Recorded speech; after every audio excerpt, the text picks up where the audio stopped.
are occurring because of the new NBA game and the style of play and back-to-backs. Steve Kerr, back-to-backs been around forever. He hit the back-to-backs last night. I looked it up. You have any idea how many back-to-backs there are?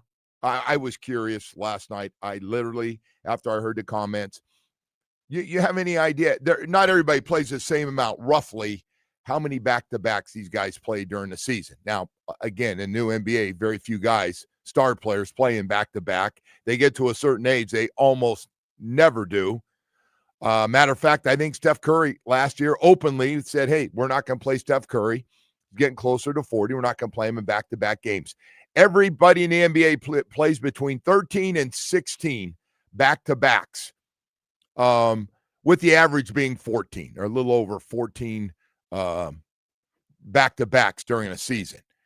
So he talked about Steve Kerr. I mean, my God, he made it sound like for people to get up and do hardcore work outside and work all day, work all friggin' day. He got into, and I got to tell you, man, I just, there was no sympathy. I am a big Steve Kerr fan. I got to know Steve Kerr really well when he was a commentator before coming one of the better coaches in the NBA and winning championships. He was great. I know he's been through a lot. He lost his father, was assassinated. I mean, he's been through it all. But I got to tell you, man, he getting no sympathy out of me from what I heard last night. Back-to-back games, the 82-game season, no recovery time. We can't even practice anymore. Nobody's practicing in any sport. I can't speak for hockey, but nobody's practicing. Baseball's not practicing. They just play 6 or 7 days a week anyway. And I know, listen, I know all sports are different. There's not a whole lot of practice going on in football anymore. Those days are dead. But he got into this thing, and, you know, people, again, there were people, I'm sure. Jamie, you went to the game last night. No Steph Curry. I'm guessing everybody knew early. It would look like Steph Curry was the first one out, and then Jimmy Butler, of course, a little sore back. And actually, Jimmy Butler's been pretty good here early in the season and playing in most of the games. And Draymond Green, and again, 36, 37, 35, 36, 37, or 36, 37, and 38, the three of them, their ages. But yeah, he got into fast pace and the speed and the mileage these guys are putting, and it's causing more injuries and the back-to-backs. And he goes, well, I know the league's doing everything they can in the amount of time. And yeah, they don't want to play less games. The players don't want to make less money. The owners don't want to make less money, want to make what you can. But I just, you know, I step back and I go, 2.5-hour basketball game. Nobody's asking to run or play a full game. There are timeouts. There's a break during the half. It's basketball. It's something you've been playing your whole life. And now you don't play it when these people are paying all this money to go to games. And listen, it was a bad game to watch to start with. The Heat did get the win. It was great to see Bam back. Last night had 20 points. And it was actually, I mean, as far as score goes, it was tied up or close to it in the fourth before the Heat pull away with a 38-22 fourth quarter. But there's not going to be any sympathy, man. Because you know what Steve Kerr turns around? We hope to have all three of those get back for Friday night's game at home against Portland. And I was like, yeah, of course they're going to be back. Of course. They'll have a few days off. Got a little night in Miami to relax and chill. And, yeah, it was just a bad look for a team I grew up with and big fan. And one of my favorite events for my father to take me to was, you know, and they're in Oakland and been able to go to games anytime we could get tickets. We didn't go as much as we did to the baseball games or the football games, but, you know, I was getting into basketball and he wanted me to see Nate Thurman and Rick Barry and that whole group. But man, I know they got new contracts. I know the money's only going up. And so it's obviously got, and we got TV networks fighting over it, and TNT got knocked out because NBC jumped in. I get it, man. You know, but the new style of play, I mean, just watching, I got to tell you, part of a turnoff, and I love basketball. I do. And I have great respect for great players. I do, that do it for a long, long time. But watching guys, when people are cold, going up and down the court and shooting threes, and I mean long threes, and throwing up bricks, it's they're hard to watch. Those are hard to watch games, man. That's not really basketball. That's just not basketball for a short period of time where both teams were ice cold last night. Anyway, I got that out. I just wanted to get that off my chest. I did a little more math for you, by the way. If they wanted to give their salaries to all the fans that went last night, those two losers, it would have been $73.50. They could have paid each person that went. You divide that by the capacity of that building. Oh, that's how much those guys made last night to sit on their asses. Yeah, no, they're everybody's making a lot of money per game. I know the breakdown. It's disgusting. It's absolutely disgusting. At the end of the day, it's an entertainment product. Bottom line, man. People, that's how they make those ridiculous salaries. Yeah. People pay for tickets and they pay for the TV packages to watch the games. It is an entertainment product first and foremost. I wish we had that Michael Jordan thing that he said on the show. No, seriously. I know they don't care. Those guys don't care about Michael Jordan. They really don't. No, he said it again on that NBC thing. Thing. About, hey, man, I knew people were paying to come watch me play, whether they like me or not. And I felt like it was important. And that guy wanted to be the best player every night and all that stuff. And that's the second straight year now Steph Curry has been in Miami for his one game and hasn't played. So, and of course they throw a little, well, the guys got tweaked up a little bit playing in that game, that game in Orlando. And so anyway, that was taking place. By the way, I actually found this thing if you want to hear it, by the way. Oh, yeah. I'd love to hear what Michael Jordan had to say about this stuff. The term load management has become such a hot button in the NBA. How I know you were going to talk about that one? Because you played 80 games a lot. You played 82. What do you think of when you hear the term load management thrown around? It shouldn't be needed, first and foremost. I never wanted to miss a game because it was an opportunity to prove. It was something that I felt like, the fans are there to watch me play. I want to impress that guy way up on top who probably worked his ass off to get a ticket or to get money to buy the ticket. You really cared about the guy who sat in the top deck at the Palace in Auburn Hills to watch you when you came to Detroit? Yeah, because I know he's probably yelling at me and I want to shut him up.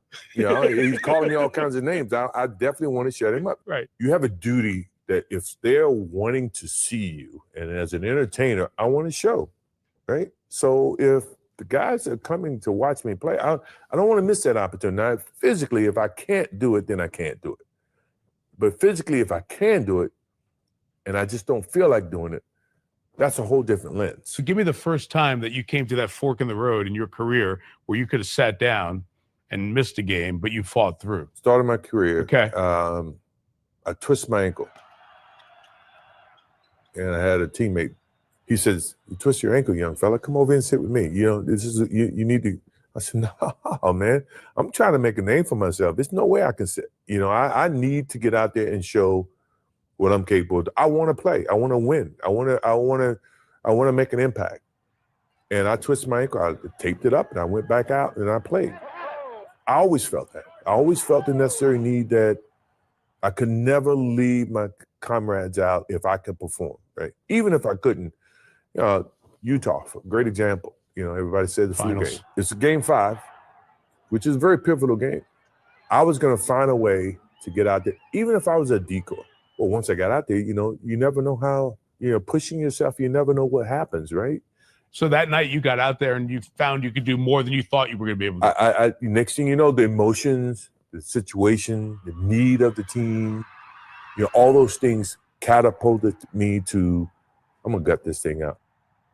Back to your point of what load management is, you play basketball 2.5 hours a day, 3 hours a day, right? That's your job. That's what you get paid to do as an NBA player. What are you doing the other 21 hours? I mean, to me, that's when you should be preparing for your next day of work or your next, challenge. Now, I'm the worst. Maybe I'm not one of the guys that you would probably model that, or I was going to say, did you do that every time? But you should think about that in retrospect of what load management really is. I always felt like one is a sense of pride for the fans that are paying. Right. 2 is a sense of making sure that I stay sharp. I'm not going to lose it. And 3, I want our rhythm as a team to always be there. It can disrupt that synergy that's happening. So there's the greatest of all time, or arguably, if you want to get into this, if you're a young guy listening right now, saying, well, you know, I get what you're trying to say, but I don't know if he's the best, but you get it. I just those guys last night, and I know because I get sick of Draymond Green, like, oh, that guy's a loser. He never won championships like me. And listen, man, that's great, but you're still making a lot of money. You got another contract.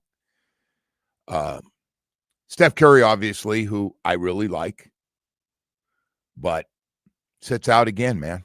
And a lot of people, those guys know, especially Steph Curry knows, there are a lot of people to see him. Jimmy Butler, I didn't expect him to play because he's Jimmy Butler, and there's no question he could have played a little bit. And by the way, they have to look at it. Their top 4 guys are out last night.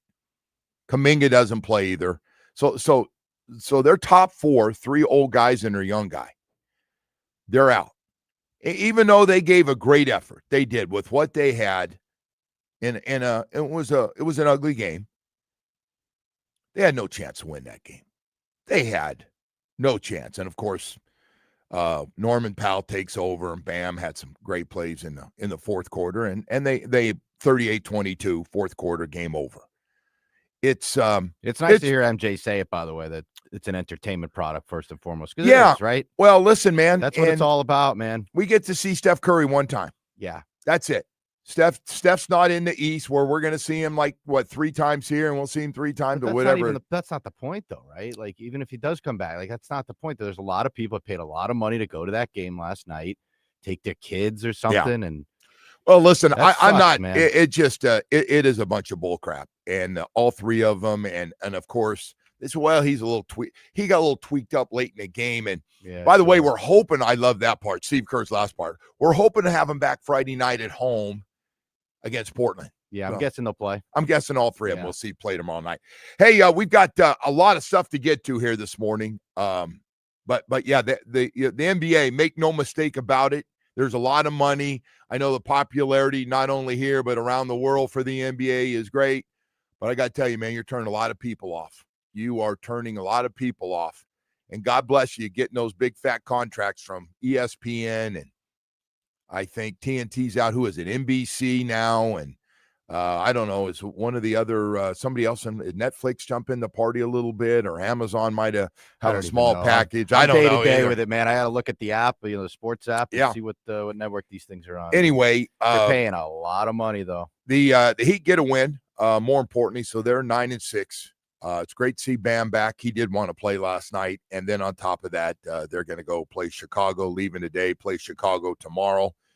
But the Mo and Spo show, man, continues tonight. The Panthers have New Jersey in town. And then on top of that, we got a game I'm really looking forward to watching tonight for Thursday Night Football. We'll get back and talk a little bit about that. The Bills at the Texans. You're going, wait a sec. Texans, number 1 defense. Bills are going to lose this game, aren't they? 5-5. The Bills could. They're going to lose this game tonight, right? I think it's going to be a really good game, man. I think it's going to be a really, really good game. I guess Keon Coleman's not going to play again, and they say Gabe Davis is going to be their number 1 receiver. You saw what Coleman did, right? Yeah. You saw he's been late. Saw he's been late for meetings. Yeah. Not showing up. That's a Dolphin thing, right? No, not there though. His ass not playing. It's amazing, isn't it? That was a first-round pick, wasn't it? I think he's first or second. A high pick. Yeah. No, he was a high pick. I was wondering what was going on there, and apparently he gonna start Florida going late to bad meetings. Culture over there, man. Bad culture. Can't take guys. All right. Hey, well, listen, man. They made no mistake. Now he's done it a couple times, so we didn't play him. He just didn't play. Hey, Atlantic Men's Clinic, you'll play there. Boy, I'll tell you what. If you're going through it to guys out there right now, hey, I feel like I'm president of the club, man. I've had low T and ED at the same time here in the last year and a half, and it's a tough one. It's tough when you know you're tired all the friggin' time. Didn't know what was going on. Less energy to work out, constantly tired, still eating the same amount of food. So I did gain that weight. Oh, yeah, I gained that 20 every guy talks about as he gets older, and that belly starts sticking out there. But then on top of that, sex drive is kind of a hit and miss, and then it just became a flat-out miss. And man, that was it for me. I got it. There's got to be something I can do. And of course, Atlantic Men's Clinic was recommended to me. I went down and met with them, got the PSA test, told them my story, and met with their professional staff, and they put me on a program to knock out ED and low T so it goes away. Now, here's the deal. You're laughing. Some of you are laughing right now as I'm telling this story. Every guy's going to go through it. Matter of fact, some of you guys, we got guys that show up at the plantation location in their early 40s that are going through it. And they got a great program to knock it out quickly, to get your energy back, get your sex drive back. And if that stuff is still important to you, and it should be, schedule a consultation with Atlantic Men's Clinic. Do it today.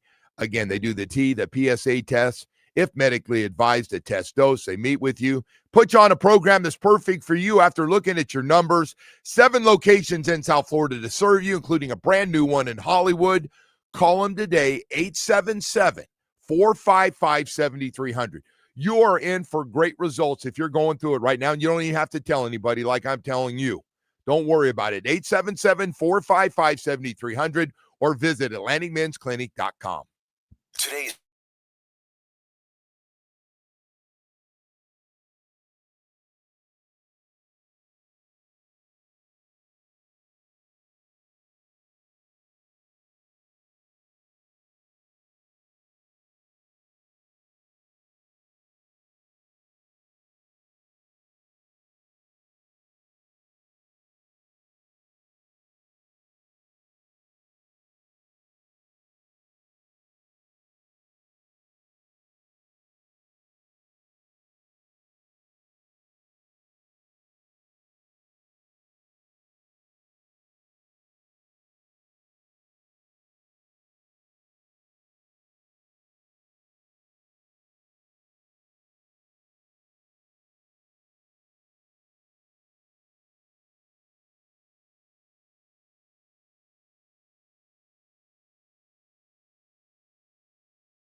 All right, welcome back. Hey, happy Thursday morning to everybody out there. Heat get a win last night. They said, hey, man, doesn't matter who. We don't care. Those guys don't want to play. Don't worry about it. We're not worried about it. We're just here to get wins, man. We want to pile up wins. We got Tyler coming back in the next couple of weeks. We got Bam back in the lineup. He had 20 last night. And let's go. By the way, the other thing that's crazy about this, so the one final thing that just, so last night, folks, if you're just joining us, Steph Curry, Jimmy Butler, and Draymond Green, after playing the night before in Orlando, couldn't play because they needed to rest. Or I guess they tried to cover it up a little bit with, well, they're a little nicked up late in the game. They got kind of nicked up a little bit. So they're on the bench and stuff. Of course, leaving after the game, head to the Bay Area. And the whole thing about for me is like, so Golden State got off to a really good start this year, and you're going, man, this looks good. And then like last night, they just threw in the towel. When you don't play all your best players, even though it was a great effort from all their other guys, hell, it was a tie scored, I think, just about to start the fourth quarter of that game. But you don't have a chance. You start looking at your top four guys in the lineup, on the road. Basically, Kerr knows that. You coach them up. Oh, it's a great effort. Got outscored 38-22 in the fourth. Man, the Heat are trying to win every game. They're in their situation.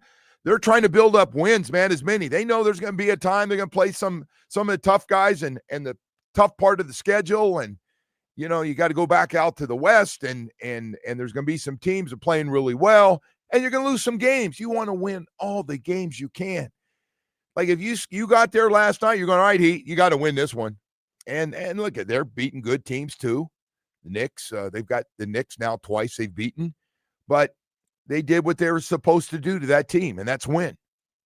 And Steve Kerr, I mean, he got to talk before the game. He's sitting there talking about recovery time, and you can't practice in today's game, and this new pace we're playing and this new game in the NBA, up and down the court and the mileage they're putting on. And by the way, nobody used to effing talk about mileage. And now those sports science guys, I'm getting where I hate those sports science guys. I really am getting and I appreciate it. And, his time's burned up. Oh, he's burned up his mileage. That body is, I know the body, and the body is screaming he needs time off or he's going to get injured. I mean, it's probably true. I mean, I guess it's just, so those guys sit out last night. They basically just threw in the towel for a game. Like, we'll get them, end of the year. We'll be there. We'll be okay. We know we got to win some games, and we'll spread them out a little bit. And then Steve Kerr's like, I understand the league's doing everything they can, but these back-to-back games that really tough. And we've got an older team. Well, they got second oldest team. Hell, I thought it was the oldest team. It's hard to imagine. 3 guys in your starting lineup starting at 36 years old. That's an old team. I think Jimmy Butler's might be the youngest of the 3 of them. So Joe, like, I'm with you. Back-to-backs do suck, but all right. So here, have the owners take less money, right, for less TV money, or have the players take smaller contracts. Not going to. Who's going to give their money back? Not going to do it. Okay. Not going to do it. Gotcha. And by the way, the commissioner tried to be a tough guy and put in the new rules and explain to him, especially, the big pet peeve was with the commissioner. It's not games like last night. It's when TNT used to have a nationally televised game, or ESPN, and they've got their number one crew there and they're hyping it up. And then these guys are out. Now we got a problem. We're paying a lot of money to see the best guys, and they played the night before for local TV. And meanwhile, we're paying all this money for national TV games. That keeps everybody's salary up. So the league, is like, hey, we got to make sure those guys are playing when they get to those games. And if they have to rest, find another game. And anyway, it's too bad we didn't get to see Steph Curry this year, for people that went there and hoping to see him. And I don't know, does that mean he even warm up and go on at least tease everybody with that little shooting display he put? Probably not. All right, so we got tonight on a good news. Besides the Panthers are back in action. We do like the Spo and Mo show. I love that, the Spo and Mo show. Two of the best winter coaches we have in professional sports. They really are. They're good. Paul Maurice and his team tonight taking on New Jersey, and then we got that game. Then Saturday, Woody got Edmonton in town. So Panther fans that go to those games going to have a good time, or watching it, or listening here on Sports Radio 560 and 104.3. I'm not sure where everybody is, though. You Woody. nailed it there. I'm not sure where everybody is. So the games are. tonight's games, you got the Panthers on 104.3. All right. You'll listen to the updates, man. And you got the Canes Hoops game on 560. Okay, there you go. That's where I'll be tonight. So on top of everything else, I'm actually looking forward to this Thursday night football game. A big game for both teams. Texans trying to get a wild card spot at 5-5. Bills at 7-3. Played pretty good at home, but struggled on the road. Got knocked around in a big way by the Dolphins a few weeks ago. And the Texans have the number one defense. So I'm really curious about this game and see what it looks like. Josh Allen coming off 6 touchdowns in his last game, which is just crazy to talk about. Hey, we got to get caught up, and we've got a lot of business to take care of here this morning. But I do have some stuff from Albert Breer when we come back. That's pretty interesting that I believe to be true. I don't believe Albert Breer just threw this out here. I believe he has talked to some people in the organization. So I want to share that. I'm pretty good at knowing when people have information that's and other ones that are just throwing out, junk, hoping it'll stick to the wall. It has to do with the structure of the team going forward. I thought it was really interesting. I want to share that with you. Kim Bokamper will join us a little later on. Pete Prisco will also join us in the show. We'll have that for you coming up. But before we get to all that, and don't go away because it's really good stuff. And I want to talk about it a little bit as well as some other news with the Miami Dolphins. Hey, Baptist Health South Florida. I want to talk about them. Wow, what a sports medicine program they have put together. It's an all-star lineup. It's an all-star lineup of specialists across the board. And you can't be a top sports medicine program with like one doctor for all or just a couple of doctors to take your temperature, man. You're talking about knowing the business, everything from concussions and everything else we're going on through sports that we need every day. It is one of the top sports medicine programs in the country. Baptist Health South Florida has really put together something special, and it's all about the doctors and the facilities that they have taking care of the teams, like Inter Miami, the Heat, the Panthers, and the Miami Dolphins. By the way, all happen to be playing right now, and Baptist Health South Florida's got doctors with them full-time, all the time. And then the specialists for the knee, shoulder, foot and ankle, hand specialist, back specialist, hip and knee replacement doctors, and Achilles. Hey, they do it all for you, man. The next time you have an injury with those 3 locations we have, including Hard Rock Stadium, right next to the training facility, and, of course, 595 and Pine Island in Plantation, just visit baptisthealth.net/ortho. One goal for all of us, whether you're high school, college, or professional athlete, or just somebody that's way too competitive every day. Doesn't matter what age. I know what you're going through. Visit baptisthealth.net/ortho.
today.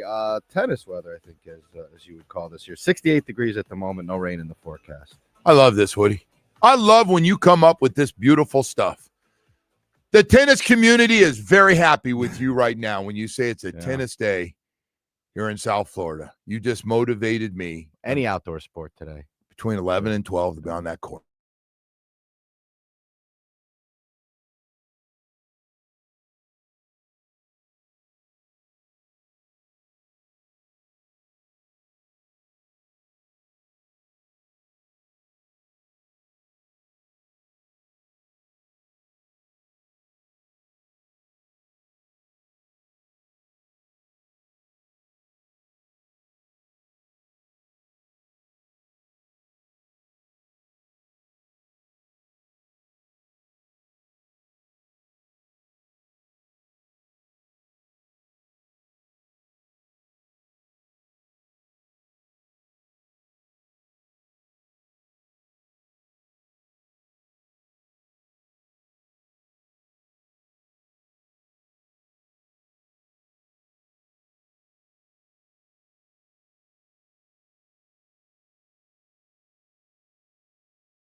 And now Tony Pastores is there. What Mike Disner has been in Detroit. Guys who kind of were stabilizing forces in their organizations. And Brandon Shore is just a name to watch, as somebody who, like, when they reimagine the whole structure of things, maybe it's a three-headed thing, where you've got a general manager who's sort of focused on scouting the way Les Snead is in LA, or John Lynch is in San Francisco with Parag Marathe there, or Brad Holmes is in Detroit. You have that guy focusing on scouting, and then you have, almost like the second arm of the GM, with the cap chief. Like, I think there's going to be a reimagination of things that way too. So, made sense. I've known Brandon Shore for a while. Actually, I've seen more of him since he's been with Mike, and he's around a little bit more. I have told people that, and I've said on this show, that Brandon Shore's had more power. I felt, my opinion from watching, in recent times has had more pull. Not the GM, but especially with finances, because sometimes a lot of general managers don't know that much about the cap. They understand some of it, but they have to go back to Brandon Shore and his staff to understand, like, what the ramifications are down the road, which we are in real crap spot. You can call it the cap. I call it crap of what we've done for next year. Now, I know we went all in, so I don't need anybody from the organization tell me we went all in, and that's why we're in this situation. We were going for it. It didn't work, but we tried. We gave it the old All-American try. I get it. So now we're looking to how to build this thing going forward. And so Albert Breer doesn't just throw Brandon's name out there randomly and people going, wow, what is this? Brandon Shore's got a lot of power in the organization and with the Miami Dolphins. He's got a lot of titles. He's up there. And he's now been around this for a while. So I expect that to be the case. So, and the first thing I thought, and again, I don't know what happened on all those extensions, but at the end of the day, they sold the owner that they needed to be done, and it was a mistake. It was just a flat mistake. But we did it.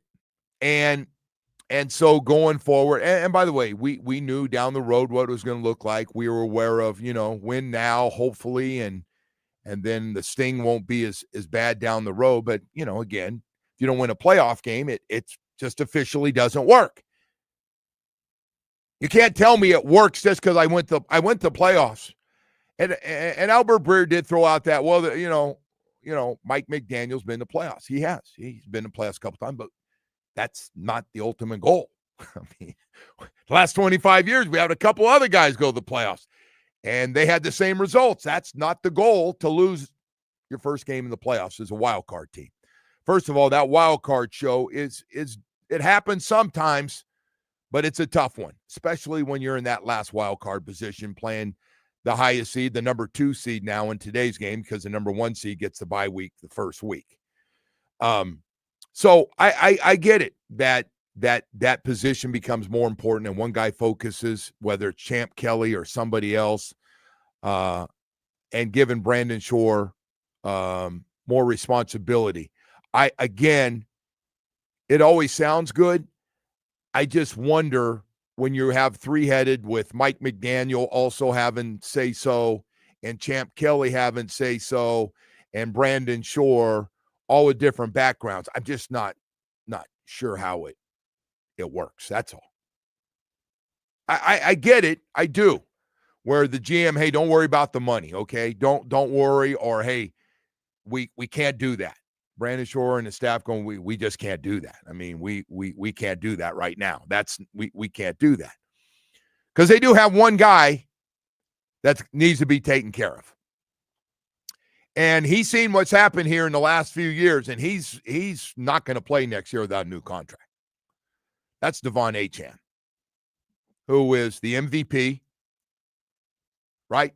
Could argue that he was the MVP last year. Putting together third in running in the NFL. Been a while since we've had a running back up there like that. Also leads the team in receptions and has a shot at 2,000 total yards with 6 games left. He's been on fire, 225 and 165 the last 2 weeks. And it's obvious to me that Mike has figured out the number one thing for the formula for this offense is it starts with Devon Achane. It started the game with Devon Achane, and with a lot of Devon Achane at the end of the game, running to get you in field position to get close on the last couple of drives. So that part is going to have to be dealt with because he's still a young, talented guy, and you just can't give that guy away. And I don't, again, he's been really durable so far this year, but when the season's over, that one's going to have to be taken care of by Brandon Shore and his staff, along with Champ Kelly and the whole group that works with him. But it could be a three-headed model, was the point from Albert Breer. This could be a three-headed model. Other people do it. By the way, a lot of guys just want to focus on talent and putting a team together and don't want to deal with money. Like, hey, Brandon, take it. You're the pit bull. You take it. I don't know enough about Brandon Shore and his staff. I know them. I know who they are. But I don't know, when dealing with agents and stuff, I just don't, I don't know that much. But this could happen. I just don't believe Albert Breer was just giving everybody. I've told our writers when they've mentioned Chris Greer before that Brandon Shore has a lot of power over there. I did know that. And nobody can debate that. He's behind the scenes, but he's got a lot of power. He's got a lot of power. And he's got, like a lot of people now in the organization, they have more than one title and things. But I've watched this guy behind the scenes, get more and more power in the organization. So he's becoming a bigger part of this thing as we try to figure it out. First, finish this season, get as many wins as you can, and then we gotta make some decisions. Are we keeping who we have? Are we going to make some changes? And then we got to figure out that structure. I'd say that structure is the most important thing. Now, I'm going to tell you one other thing. If Brandon Shore is a three-headed monster, then Brandon Shore gets the praise and the criticism just like the GM and the coach who have been getting it all. It just changes things. We are hungry to get this thing turned around, and I know they are too. Had a great talk with Champ Kelly, had a great talk with him over in Madrid. I don't mind sharing, but it was great. I'm a fan. I want this thing to work out. I do. But I'm like all of you, man. I don't know who, I know all our fan base send me stuff of different names of who you like and who should get it. And again, I don't fall in love with. Matter of fact, I usually go against somebody that's telling you all these great things on ESPN. You want to hire him because some of you do that. Or a guy that's fired out there is trying to get a job. You want him because he did something 20 years ago and he won a championship, and you think he's the answer. And I know we do that. I know that happens, and that's part of being a fan and caring about your team. But we got to get that right, however it's structured. And I think Albert Breer kind of opened our eyes a little bit on information that I believe he was given. So anyway, we've got a lot more stuff to get to. 7 o'clock hours coming up. Mr. Bokamper is going to be joining us here very, very soon. And I got to tell you, speaking of this great weather, hey, tennis fans, tennis players, there's a bunch of us out there. We take a lot of grief from other people. But, hey, I just want to let you know we got a great event coming here that's going to be great. The best tennis players in the world are heading here to Miami to play in the first ever tennis event at Lone Depot Park on December 8th. Top-ranked Carlos Alcaraz. Right there, man. Drop the mic. Carlos Alcaraz is coming back and will face this Brazilian star, and he is something else. He is fun to watch. Joao Fonseca, great player. He's on his way up the ladder right now. And then besides the men's singles, fourth-ranked Amanda Anisimova is going to be in town. She's actually grew up playing down here anyway. Takes the court against sixth-ranked Jessica Pegula. Even though she's a Buffalo Bills fan, she is fun to watch. First ever tennis event at Lone Depot Park, December 8th, 7 p.m. Tickets are $40 on sale now at martins.com/tennis. If you love tennis, you're going to love this event. WQA.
This update is brought to you by Doral Hyundai, home of the price seat to our lowest price. Visit us at Doral Hyundai or DoralHyundai.com. Starting with the Heat, who beat the Warriors 110-96. Both Steph Curry and Jimmy Butler didn't play.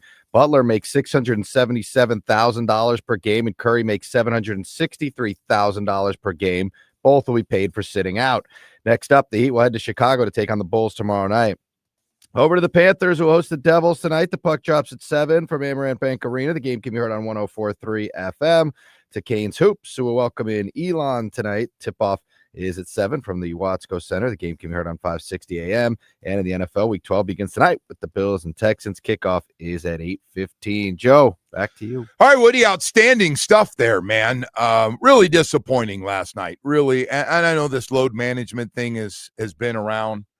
I believe, if I'm not mistaken, Greg Popovich started this whole thing with San Antonio. I believe I was there on the night that it began. I might be wrong, but it seemed to me it was almost the same circumstances as far as San Antonio had that great team, was in Orlando the night before, came down, big night, Heat, San Antonio, and he sent his players home. He had the plane fly them home after he put them on a separate plane.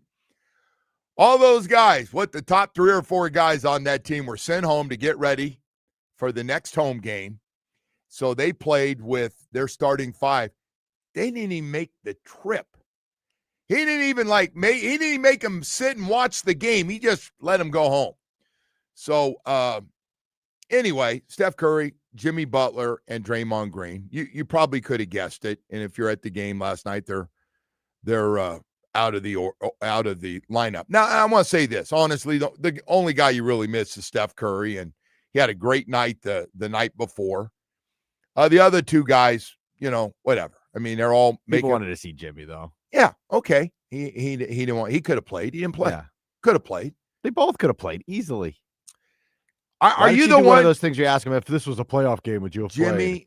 Jimmy doesn't give a crap. I know what this fan base. He could care. He is about Jimmy. When he looks in that mirror, that's the guy he's about. So I think he actually was probably thrilled to stick it to the fans here. Probably. Yeah. You probably got off on that. So Steve Kerr, who's considered to be one of the best coaches in the NBA, he, was asked about all this stuff. He's talking about fast pace and speed and the mileage that these players put in today's game. More injuries because of it. So in the fast pace and the speed, we've seen the games change, right? You've seen it, especially the way the Heat play. But when he got the mileage that they're putting on, that was right out of the sports science book. That was right out of the sports science book right there, man. Like, sports science talked to the coach and said, hey, too much mileage, fatigue equals injury, got to stop. So anyway, he got into that, and then he got into recovery time and no practice. We don't practice anymore. All we do is have walkthroughs. And by the way, welcome to the world of professional sports. And then he talked about back-to-backs. I had to go look it up on how many this back-to-back thing. Now all of a sudden, back-to-back games. They've been around forever, but no, now today's players are going back-to-back. Oh, tough one. The teams average about 14. Some teams this year will do 13. The most teams will do is 16. Obviously, a lot of it has to do with location, like the Orlando-Miami distance is short. LA and LA, New York and New York, or New York and Brooklyn is close. So you kind of get the picture. Sacramento, Golden State, very, very close in location. But so the guys, Steve Kerr's hitting it all, man. Like, we can't practice, and the recovery time. Our players don't have time to recover. And I was thinking, wow, did the NBA just put in a brand new system that's different from all the other guys that have been playing this game forever? Because it drives them nuts too. The old school guys. You think it's just grumpy old guys in the NFL about the changes in the game. Oh, no. The NBA has them too. And then, of course, Steve Kerr says, well, we're hoping to have them all back Friday night when we're home against Portland. So, man, that's all you need to know right there. So the Heat did what they were supposed to do. They, won the prettiest game, but they won 110-96. They get the win, as Woody was just talking about. We got to fix this problem, though, man. There's no way to fix it. This is wrong. It's wrong to do this to people. We played that Jordan clip earlier in the show, and man, there are people at that game last night that spent a few $100s to take their son or daughter to see Steph Curry. Can I tell you something? I don't know how to say this. Wrong to do it. Steph Curry, Jimmy Butler, Draymond Green, and a lot of NBA players don't care.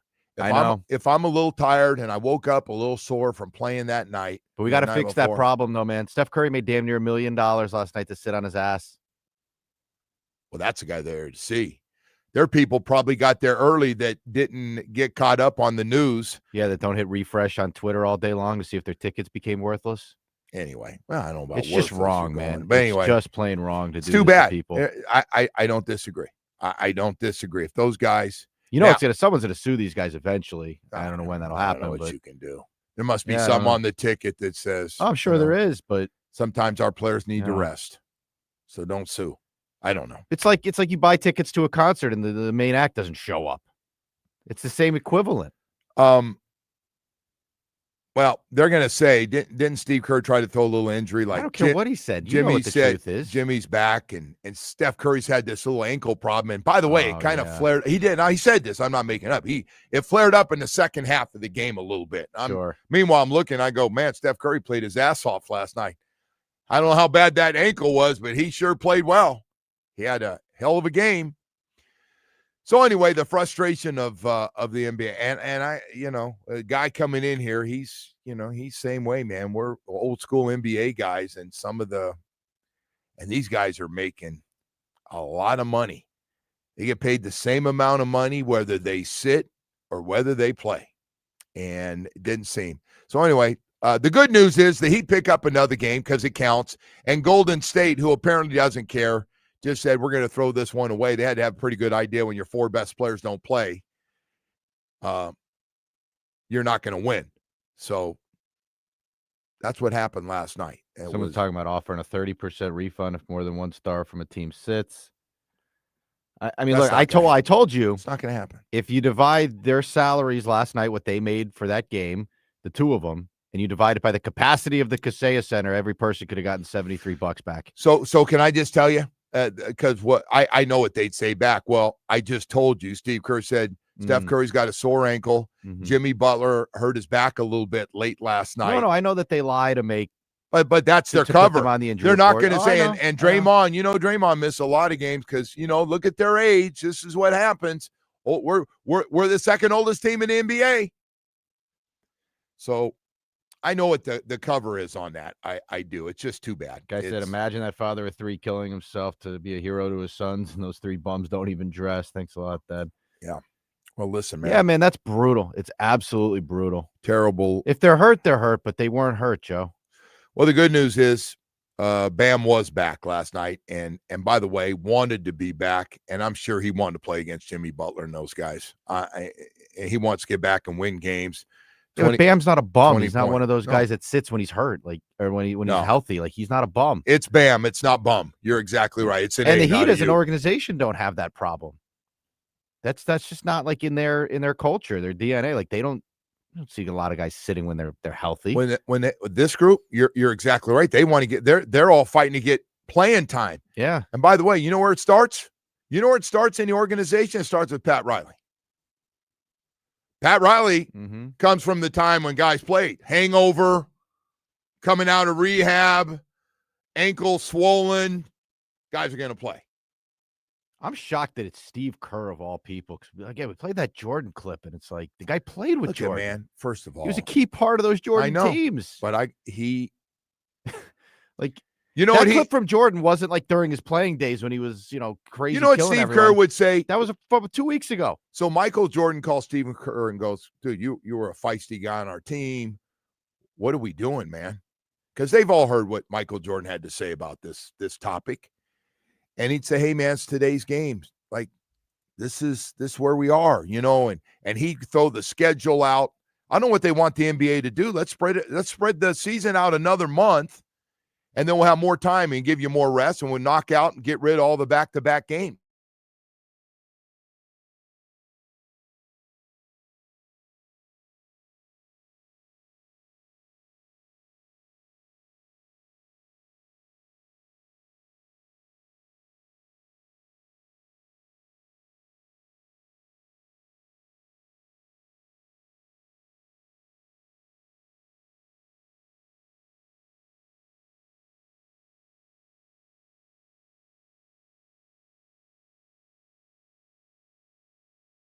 Well, that's exactly how it works, man. You're going to end up with more guys on the roster. You're going to end up with more injured players, and you're going to have less talent playing out there. Well, and another thing, the NFL, we don't have enough quarterbacks, quality quarterbacks. Yeah. We don't. I'm aware. And second of all, which if you don't have enough good starting quarterbacks, you can imagine what the backup quarterback situation looks in a lot of cities. Actually, I thought the team we just played might have the best backup quarterback in the business.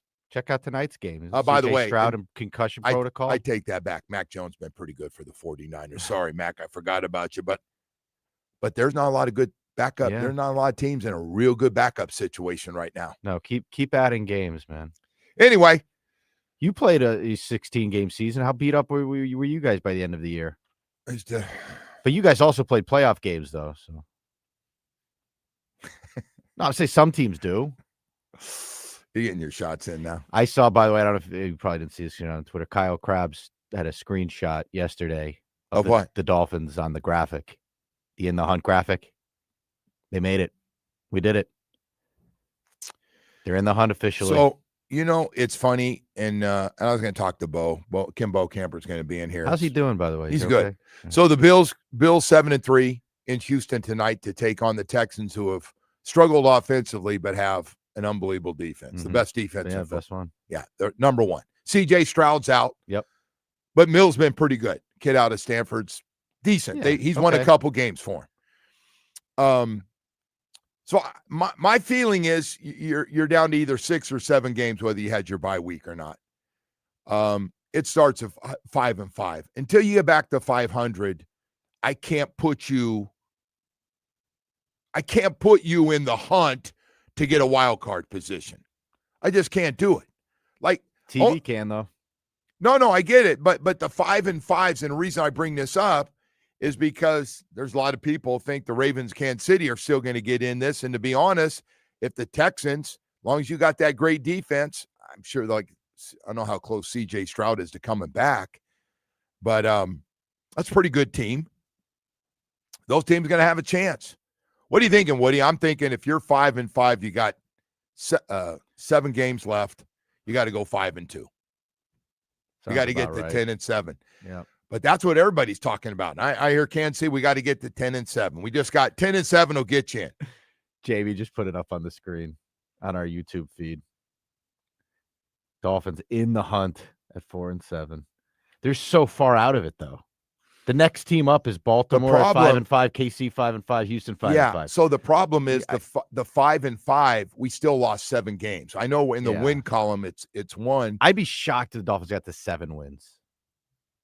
Right? That seems like to be the ceiling at this point. But you would be shocked if they got to 7. I think they get to 7. Isn't that their win total? Or was their win total 7.5? Right? I don't know. But Boy, those 7.5 bettors are sweating right now.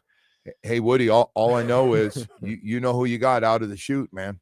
Coming out. After the bye week. Yeah, they're not good teams. There's 2. Then the question is, how do you play against some teams that are pretty good? Except Cincinnati. Well, I think you question how you're going to play against teams that are bad too. Hey, Woody. No slam dunks with this team. No, but from what you've seen the last 2, if I said you got to 7, 7-10, it's not crazy. I agree. Is that what Joe Shad said? 7-10? I think so. Yeah. You're gonna apologize to him? He was right. Okay. He wins. He didn't win yet, but he looks like he's on his way. Yeah, that's true. We gotta play the games first, right? Yeah, we got still playing. Who knows what's gonna happen? Hey, man, 56-yard field goal, no good. Or we wouldn't be having this conversation right now either. Don't think I didn't forget about that, Woody. I did not forget. Hey, we got more stuff to get to here this morning, man. Don't go away as we continue on here. Panthers back in action tonight. We got Thursday night football. And then on top of that, we've got all this news that we'll get to with the Miami Dolphins. We got to talk a little bit more when Bo comes about the team. But right now, want to tell you about Atlantic Men's Clinic, ED and Low T, and knock it out. Knock it out, guys. Man, if you got it, you know if you have. I always love this one. How do I know? Really? I knew. I'm not very smart, and I knew. I had my Low T was flat tires, man. And ED, thank God only my wife knows the truth because it was embarrassing. Things were bad, man. They were just bad. And if you're just going through it, and by the way, you know what made me feel good? It really did. I went to Atlantic Men's Clinic, where I recommend you go if you're going through it and your energy level is shot and your sex drive is gone. I went to Atlantic Men's Clinic, and you know what? They told me every guy, black, white, skinny, heavy, every guy's going to go through it. Starting in their late 30s, guys start getting ED and Low T. And I was like, wow, I guess I shouldn't complain too much. He goes, no, but it's going to happen to everybody. Half the men in their 50s, ED and Low T. So that made me feel better. Everybody. So I realized a lot of my friends been lying to me for a long, long time. Hey, listen, man, it's not about lying, telling the truth, whatever people say. It's about how you feel. It's about how things are at home, especially you got that beautiful little lady you like to come home to and get after it a little bit on the weekends. I'm not trying to get, in trouble here. But bottom line is Atlantic Men's Clinic works. I've had great results with it. I am a friggin' cheerleader when it comes to Atlantic Men's Clinic. I've talked more about that place in Madrid than you can ever imagine telling guys, and they're laughing. And you can laugh all you want, but it works. Man, I got to tell you, my energy level back. Not only that, but ED is long gone in the Rose family. And all I did was go to Atlantic Men's Clinic, got the PSA test, met with their professionals, and they said, here's the program. You going to do it? And I go, hell yes, I'm going to do it. Let's get going right now. 7 locations in South Florida to serve you, man. It worked. A brand new one in Hollywood. They're great places. They're great people that know what the heck they're doing, and they take care of 2 things, Low T and ED. Call them today, 877-455-7300. Stop thinking about it. I might do it. Do it. No more might. 877-455-7300 or visit AtlanticMen'sClinic.com. WQAM broadcasting live.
All right, welcome back, and good morning to everybody, man, as we continue on.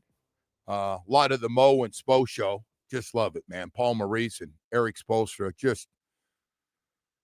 We don't talk much about coaches, right? Unless it's really bad and you're blaming coaches, but we got two. The winter show is going to be fun with Paul Maurice, who right now is a little shorthanded, and Spo, who just absolutely gets the most out of his team. Puts in a new style. And I still believe even in this town, he doesn't get enough credit for what he does and his style and changing things. And, we're all kind of like, what are we doing? Norman Powell, that's the move. Well, that was a pretty good one. Norman Powell's averaging 25 points a game.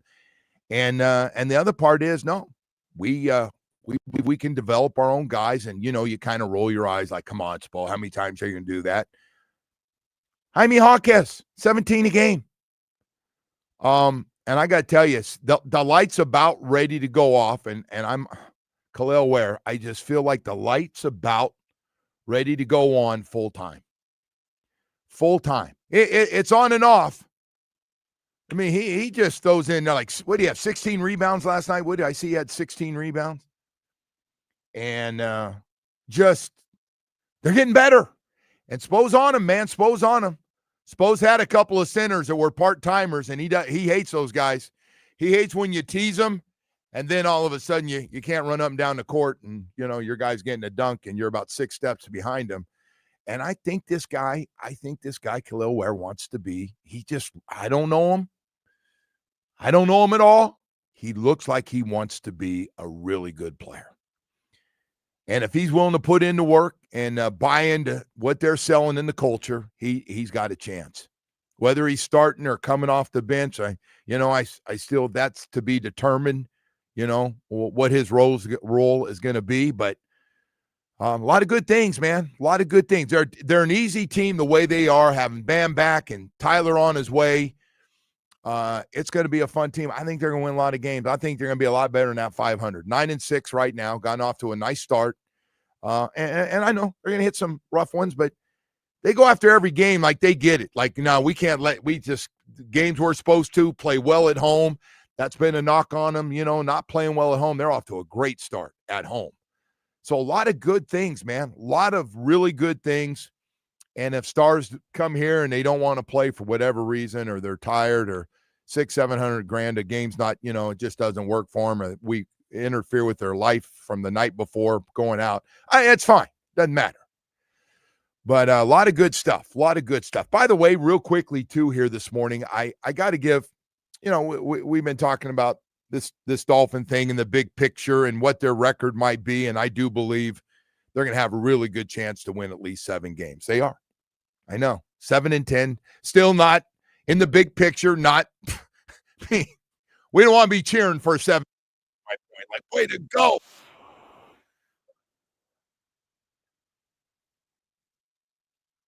Good season. It's really, really good season. I mean, really good. They're not taking a back seat to too many seasons down here. Devon Achane, especially the last couple of weeks where Mike has really made him the big piece, has just been fantastic. 900 yards rushing, 3rd in the NFL. He also leads the team in receptions, 54, another 370 yards with a total of 9 touchdowns. And the other guy that just doesn't get enough love, and I'm guilty, he leads the league in tackles by a ton. He had 20 tackles last week. Friggin' 20 tackles. 20 tackles, Jordan Brooks. He's got 125 tackles on the season, 2.5 sacks, first in the NFL. We got some, and by the way, that guy leads the team out there no matter what's going on, no matter how bad the offense is or if the defense is struggling.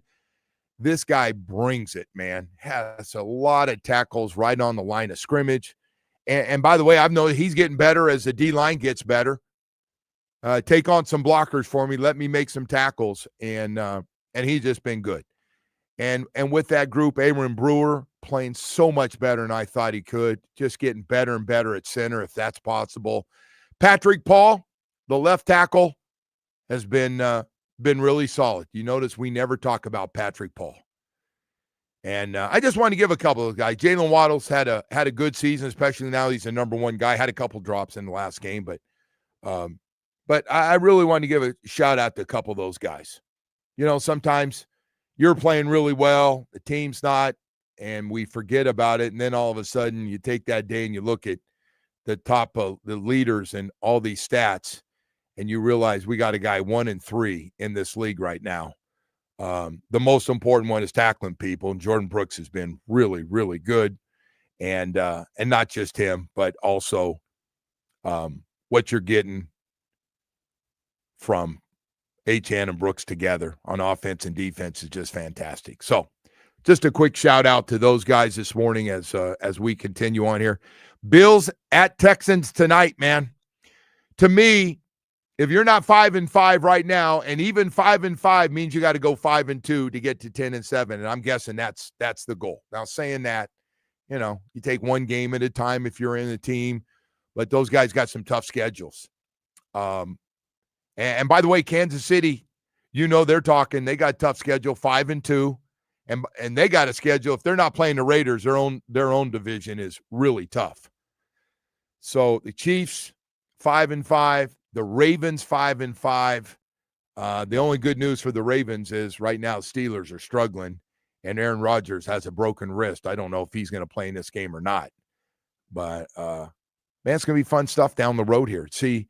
Can the Texans, one of those 5-5, if not two of them, are going to make it to the playoffs? Will play well down these last 7 games to get to that 10 wins. How about if we have 3 or 4 teams at 10 and one doesn't get in? Can you imagine going 10-7, you can't get in? Jeez, that'd be a rough one. All right, hey, we've got more stuff to get to here this morning, and we'll come back and talk about that. Hollywood's headlines coming up here. Bo's on his way in. Pete Prisco, senior NFL analyst for CBS Sports, will join us as well. We'll talk to him. It's a holiday season, and it's a really good time if things are good in your own life, man. You know, there are people that, you know, you say your prayers every day and go, man, we've been lucky. You look at your partner and you go, man, we have a lot to be thankful for. If you're going through that and you like to get involved with something that's just great during the holiday season, I know there's a lot of great charities out there. I can't think of anything. I know Chapman Partnership and their 2 facilities, they don't take a back seat to anybody. They don't. 30 years, man. 30 years they've been around helping the homeless. And when you say homeless, sometimes it turns a lot of people off, and that's why I got to tell the story here real quickly. I'm talking about coming into the program there, not going back on the streets, staying there, and rehabilitation. I don't know how else to say it. It's about all the programs they have. We have a lot of doctors, mental doctors that help get a lot of the homeless, get them right mentally, and then physical doctors to get them. We got dentists that donate their time. We got babysitting services so homeless can find jobs again and be able to get back out on their own within 3 to 4 months. That's the goal. Find a job, place to live. Half the people are families that live in Chapman Partnership right now. Gone through some hard times, lost their jobs, and trying to recover. And that's what Chapman Partnership is all about. They've been doing great stuff with all their caring support and wraparound services that they offer, celebrating their 30th anniversary. What a great time. 30 years, 3 decades. Chapman has assisted over 145,000 individuals and families to overcome self-sufficiency. Hey, man, join me this holiday season, 2025, to celebrate and support their mission and work in our communities, paving successful pathways for one of the most vulnerable populations right now, the homeless. Join me, WQM, to support anything you can give, even donate your time. We got a lot of churches come in to feed people, feed them, man. I got to tell you, a lot of great things. Make you feel good if you ever get a chance to stop by Chapman Partnership, one of their 2 facilities. But anything you can give, go online to chapmanpartnership.org. You can make a difference. If you leave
It's time for Hollywood's headlines. Without further ado, here's Hollywood. All right, Woody. We got the big fella in the house, Kim What up, Bo? Bokamper, with us. How you doing? I missed you, Woody, when we were in Spain. I woke man. up Thursday Thanks. morning in Spain. I go, you know what? I think I you need did. I need a dose of Hollywood right now. You know, You know what's funny? It was raining that one day. it was raining. We were having hard. breakfast Yeah. and drinking coffee. You go, I miss, and I thought you were Yeah, going to say, no, I said Hollywood. I thought you were going to Yeah. say Sweet Mary or something. You went, Well, I missed her too, but No, you know, but you I go- mean, in a different way than Hollywood. you go, I miss Hollywood. And all the guys are going, Yeah. who? Yeah. Anyway, That's the nice thing you ever said to me, Bo. Thank Yeah, there you go. anyway, There go you ahead. go. Go ahead, All Woody. right, so Sorry I about have some numbers. I just on made this, it up though, but you know that. You knew that. You You knew did. that, right? You knew that, Yeah, right? He knew. Yeah, and Joe responding with nobody knows who I am. That's great. All right. No, that's actually works out well. So they come up in public and bother you. You're the guy ripping everyone. Who? He's talking about me. Yeah. Not Yeah. ripping people. Well, That's no, nice. Joe just shreds people sometimes. You know, He's rough. One man. guy he shredded is not here anymore, but I'm not going to say. I'm not going to put any names to it. Oh, I didn't All give right, any credit for go. that. Let's go I'm to some sorry. That headlines was here. self-inflicted. You know, Go ahead. you know what happens? I come in here like this, and I've had like 2 cups of coffee, Joe, and my last Terrible thing. in the last cup I just drop off when I'm coming in. So, you know, That's why I need you to stir up more of my stuff as Yeah. I'm trying to You put seem it very to bed. feisty. Go ahead. Bo, I'm guessing you have thoughts on this one here, Joe. Here are the numbers here. NBA stars have officially missed now more than 200 games this season. this season. What are we with? 3 weeks Um, into the season or We're what? like a month in. So there's 45 players who currently Yeah. qualify for star status in the NBA. Yeah, 32 have missed at least one game already this season. yeah. And that's defined by a participation policy as any player has made an all-star or all NBA team in any of the past 3 seasons. Yeah. Well, you know what? It makes you know. You saw what happened last night. It makes you wonder. Well, there's a reason I don't like to watch the NBA because the NBA players don't like to watch the NBA and participate in it. So you saw what happened last night. No, right? I haven't. What- you don't. Can I tell you what happened? No. Yeah, you can tell me. No, because you're a Golden State fan. You and Yeah. I are from. No, that's yeah, that's yeah. our team we grew Yeah. up with. I was on one side of it. You're on the other side Yeah. of it. But that was the only team we had. We had Rick Barry and Nate Thurman. Nate. Al Al Addles. Addles. There Oh, you see, go. at the same time. Al will whoop your ass if you look You're at darn me right. wrong, Addles. You're darn right. So anyway, last night, Steph Curry, Jimmy Butler, Yeah. and Draymond Green, who played the night before, Yeah. couldn't play back-to-back games. By the way, what's that? How much are they making? Just give this will get him going. Just share that Was with in my hourly update here. I want to take shots of these guys. So Butler makes $677,000 a game. Oh, why would he play? Curry makes $763.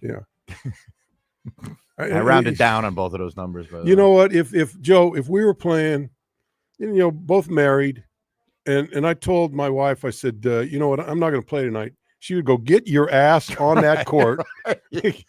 All the other guys are playing. Why the hell are you you- not playing? You're going to leave $600,000 laying on the Yeah. floor? Just out of curiosity, did either of you guys make $677,000 in your careers? I made 900 total. Wait, 677. Well, you made more than that. I made a little more. I made a little more. I made a little over $1 million. In how many years? 10 years. Wow. In 7, Huh. I made 7 years. I made 900, but I added. You probably didn't add the playoff money. We made a lot of. Oh yeah, I money. didn't add the playoff money on that. Yeah. Well, I'd yeah. count that. Yeah. We played in Yeah. a lot of playoff. That's games. crazy, man. Yeah, 2 Super Bowls. We got a little bit more. Well, look, and look, if we'd have been paid by the play, we'd have made a lot more money than some of these guys that are playing today. Yeah. All right. All right, Um, now you got all your shots in. We're I know, good. I Now, know. go Oh, this ahead. is. I think Bo's gonna like this one too. We'll backtrack. Well, a what do little you to do? You just yesterday. think of ways to like poke the bear? Is that Yeah, what you're doing? no, he does. Every This time is- I come in here, This is actually a good. you one, do this Bo. to Perkins and No. Omar. No, he thinks he's got you because he knows you truly don't give a crap. I anymore. know you're gonna like that. I actually know you're like so. Cam Scatterboo. We Love talked him. about this yesterday. He had the really bad ankle yeah. injury. I'm dying to see what you think of this. Yeah. Yeah, he's at So- he's at that wrestling event, pushing Now, people around. Hang on a second, Yeah. okay? So the coach had to come out and he said that it was a team organized event. Right. Apparently they do some events, every so often they organize for rookies. And then Cam Scatterboo went to Twitter and he said this. He said, honestly, if you don't like that I'm having a good time while dealing with a tough time, then just go ahead and unfollow and casually move on. I'm not able to play football and have the fun I've been having my whole life. So I'm doing things outside the box, trying to find stuff to keep me happy. Enjoy the rest of y'all's week. and just don't talk about me if you ain't got nothing nice to say. I got no problem with that. You don't have a problem with him doing that? No, I Because you don't. used to do that wrestling stuff too. Look, if there was a boxing match in town, we were there. If there was wrestling, we were there. I mean, it was. Yeah, but did you take part in the Did you event? take part in the I event? did. I actually wrestled a little bit. You did. Well, What was your team rank? You were ranked. Well, let me tell you what. I don't want to brag now. I don't want to brag. Wait, are we talking about like fake? But if like you the look, WWE but if wrestling you look at or like the real wrestling? if you look at Wrestling Illustrated, I forget I can look it up probably. I think I was ranked I was like the 397 wrestler in Wrestling Illustrated, the magazine. Is this like we were like a You're darn spandex right. and No, like leg drops, elbow drops. You know, so not like flying over the rope. No, that wrestling. Yes. Oh, okay. Yeah. Hey, Bo, you not thought Greco-Roman wrestling or anything like that. you thought seriously about doing this. I did. Me and Ed Newman were talking about doing a tag team after we got out of football because Ed was a heavyweight champion wrestler in college. Yeah. God, he was so. As Ed was going to be, Ed was going to be. Ed, I wouldn't go. You can't talk. You're gonna have to be like the deaf guy, and I'll talk for both of us, right? Yeah. What was your wrestling name? Kim Bokamper. I go by my own name. I'm not a I'm not a hack like some of these people that can't I knew that wrestling thing was good. That was good. I also held this one. I didn't wear those tight tights that like those old guys like who was it? Who do we have? Pepper Gomez, Ray Stevens. You love all that those stuff. guys. Did you love that stuff as a kid? Let me tell you what. On a Saturday, Black and white. No, we would watch them on. We would watch them on very TV, small crowds, and it was always wrestling and then roller derby. Oh, roller derby was. And then every once in a while, like once every few months, they would come to San Jose. The Bay Area Bombers were our team. Yeah. Hey, did you ever see Joan Weston? By the way, the girls would jump in, the guys would come out, and have you ever seen? Did you ever? I have seen it. Yes, I've heard of it. So we would go. We would go to from where we lived. It was we were about 5 minutes from San Jose. We would go to we'd go to the San Jose Civic Auditorium in the morning and watch wrestling, and then we would go mess around for a couple hours, go right back, and then they'd have roller derby. They'd have wrestling in the morning, roller derby in the afternoon. Yeah, and so we would go see both of them. All right, let me get to these two more because these are both right. These are for Bo actually. We held some of these for you, Bo. So Bill Belichick was spotted at a cheerleading competition in Raleigh supporting his girlfriend Jordan, who is a member of a co-ed adult cheerleading team. A co-ed adult cheerleading team? That's tantamount to going to a singles club or something, right? Or what are those places where they go? Swingers club? Where you swap things around and stuff. My girl, your girl. Don't act like you didn't go to one. No, I know. I've never. No, I never. Went. Before things get weird, I kind of looked at some stuff. I was hoping you weren't gonna go in that direction. I just want to see where you would go with it, to be honest. All right, final one here. Steve Cohen, who's the owner of the Mets, he spends all the money on all those players. He had a 18-karat gold toilet. It contains 2,440 ounces of gold. Toilet sold for $12.1 million. It's a functional tolit. The gold alone is worth around $10 million. Yeah, that's when you got too much money. You got to like your ass a lot to buy that thing. Right? Your ass is very special. It's actually pretty sad when you think about it. But yeah, that's when you just no, man. These guys got so much money. I mean, who thinks of that? Who thinks of doing something like that? Like, I might do something a little different for the bathroom when people come in. I want them to see that. Well, the guy's like, hey, I could give the money to charity, or I could buy a gold toilet. So let me ask you this: if you had a big, let's say you're in that category where you're buying now they're buying houses for $87 million. Right. If you're a pauper and you're buying a house for $57 million, and you wanted to buy a gold toilet, would you put it in your room, or just keep that porcelain one in your room and then put it down in the guests where the guests can see that you got a gold toilet? I think I'd want to show it off. Yeah, I would think so too. No, what if people go on the seat though? I catch a guy peeing. Oh, what if you drip on the seat? Oh my God! Wait a second. I catch a guy because, by the way, it's amazing the amount of grown-ass men that are successful that won't lift the toilet seat will pee on that seat. Well, this one right here is covered in pee every morning. What if you're having a cocktail party, right? And you got your gold toilet down like where all the guests come in, and you happen to go in yourself, and all of a sudden there's some, I'm not going to get really graphic about it, but those little remnants that sometimes that are left in there, Yeah. you know, little piece of toilet paper maybe hanging on the edge. It's terrible. You know, It's terrible. where do you come up with that stuff? Hey, I don't know. by the way, A lot of weird stuff rattling around in here. so we have that problem in this one. We got the one toilet. This one's Yeah. really the bad. breaks. Yeah. And so The one that's one right down there, the just single? the one right here. Yeah. And so all the 7 stations get it. Yeah. And the girls, because they have to run in there real quickly, and, Yeah. and they come out screaming, somebody peed on the seat again. Who is one of you guys? And so I look, because there's Kenny, Yeah. DJ Zog. Yeah. Which one was it? I don't know. And T down at So I grew up with I had 2 brothers. So I had there are 3 boys, my dad, and my mother and my sister. And I'm tell you what, I mean, the times that my mother came screaming out of that toilet. oh yeah. Ah, damn it. You know, I think put the I think my mom, it was Yeah. my dad and I think same thing. My mom used to go, we got one toilet. Yeah, but you didn't have a brother. Did you have a brother? No, just me. No, so we all blamed it on each other. It was Chris. It wasn't me. I think it was Neil in You there. know, it was probably you, because you were such a bad dude, man. All right. Hey, 8:00 hour's coming up. We got more stuff to get to here this morning. Good stuff. We got to get Bo caught up on some Dolphin news here as well that we'll have for you. But first, I want to talk to you about Michael Kotze at Choice Mortgage. Man, he's got an amazing offer. It's called Hometown Heroes Program, helping first responders such as law enforcement, healthcare professionals, educators, firefighters, and military vets with up to $35,000 in closing costs and down payment assistance with low fixed rates and no prepaid penalties. Give Michael a call on his cell phone or text him 561-441-2730. It's 561-441-2730. Again, learn more about the Hometown Heroes program.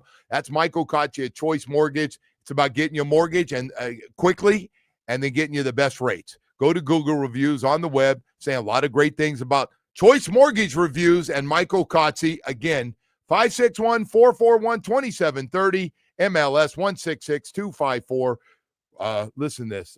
When it comes to Michael Kotze, 30 years of experience and ready to take good care of you today.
This update is brought to you by Doral Hyundai, home of the price seats or lowest price. Visit us at Doral Hyundai or DoralHyundai.com. Starting with the Heat, who beat the Warriors 110-96. Both Steph Curry and Jimmy Butler didn't play.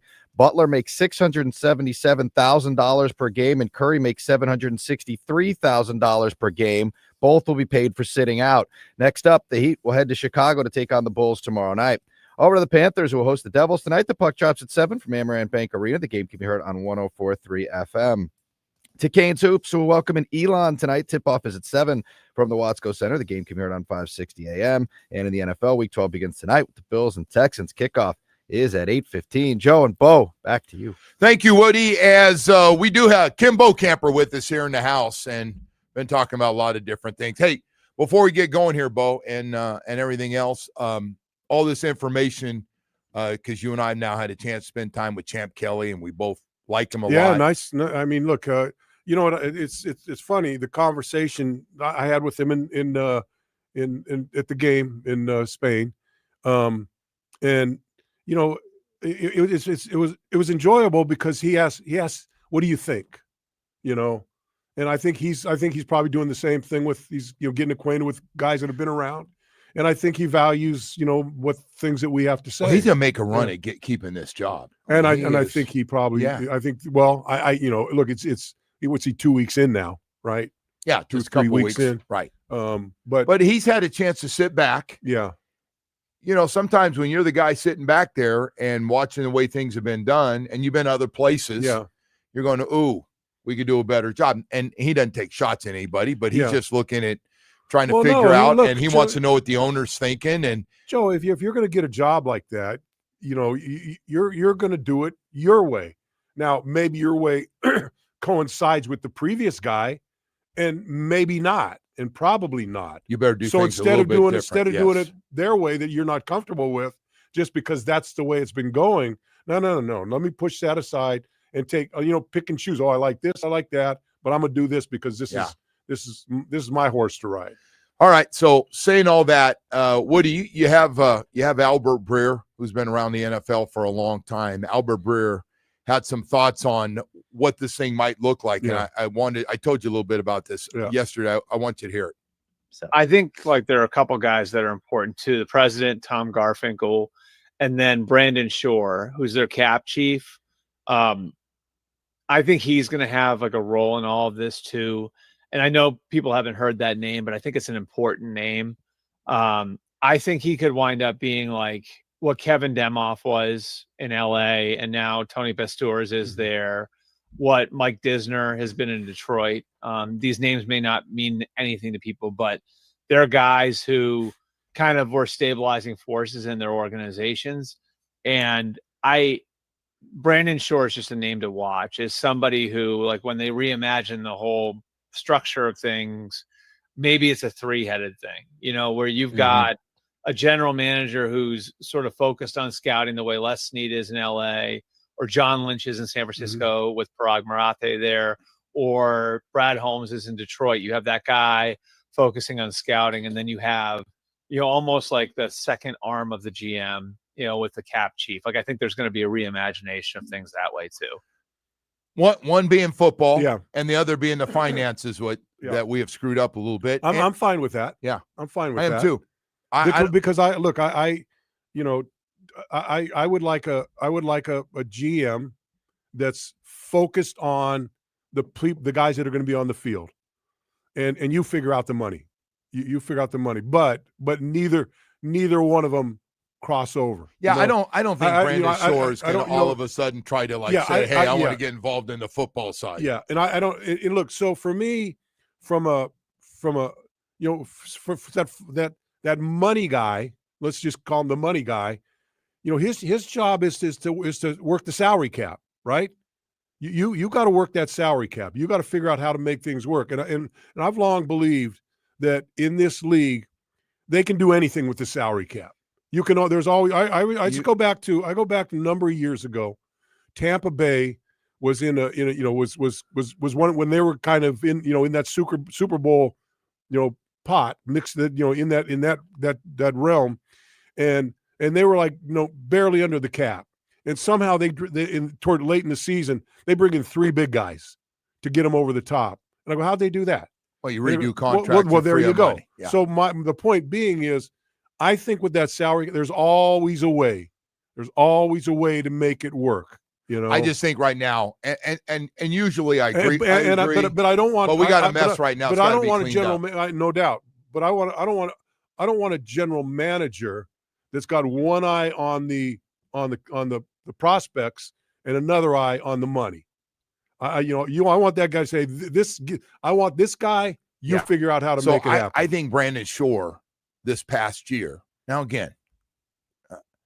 Well, Brandon's been around for a long time, and he's climbing up the ladder, right? He has climbing up. Yeah. No, he's got power. He's got juice, but Albert, I hate to break it to you, Brandon Shore's had juice over there. Yes. But so I believe that Chris has tried to say, hey, I need this and this. Yeah. And I believe Brandon Shore said, you can't have it, man. Yeah. We went all in a year before. We got it. We got to be responsible. You got to do it.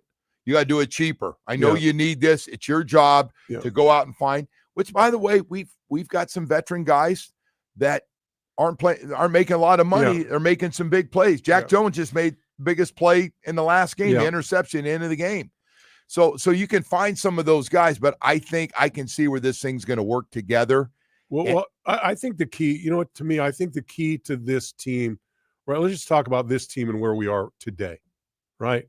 I think the key to this team lies very much in the fact that all the young guys that are playing this year, Savaianaya, Grant, Phillips, Biggers, the guys in the back, Trader, Gordon, all those young guys, all of them, that are getting a lot of snaps, they've got to be the equivalent of Patrick Paul last year. Yeah, they're right? They're going to be Come starters be that next guy. year. Yes, and they're all cheap. No, I'm not saying cheap. They're rookie contracts. But they're rookie contracts, yes. And so you build there. So if you can do that in a year or two and build on these young guys that are under these rookie contracts that give you flexibility financially, you're not burdened by those guys that you did 2 or 3 years left in.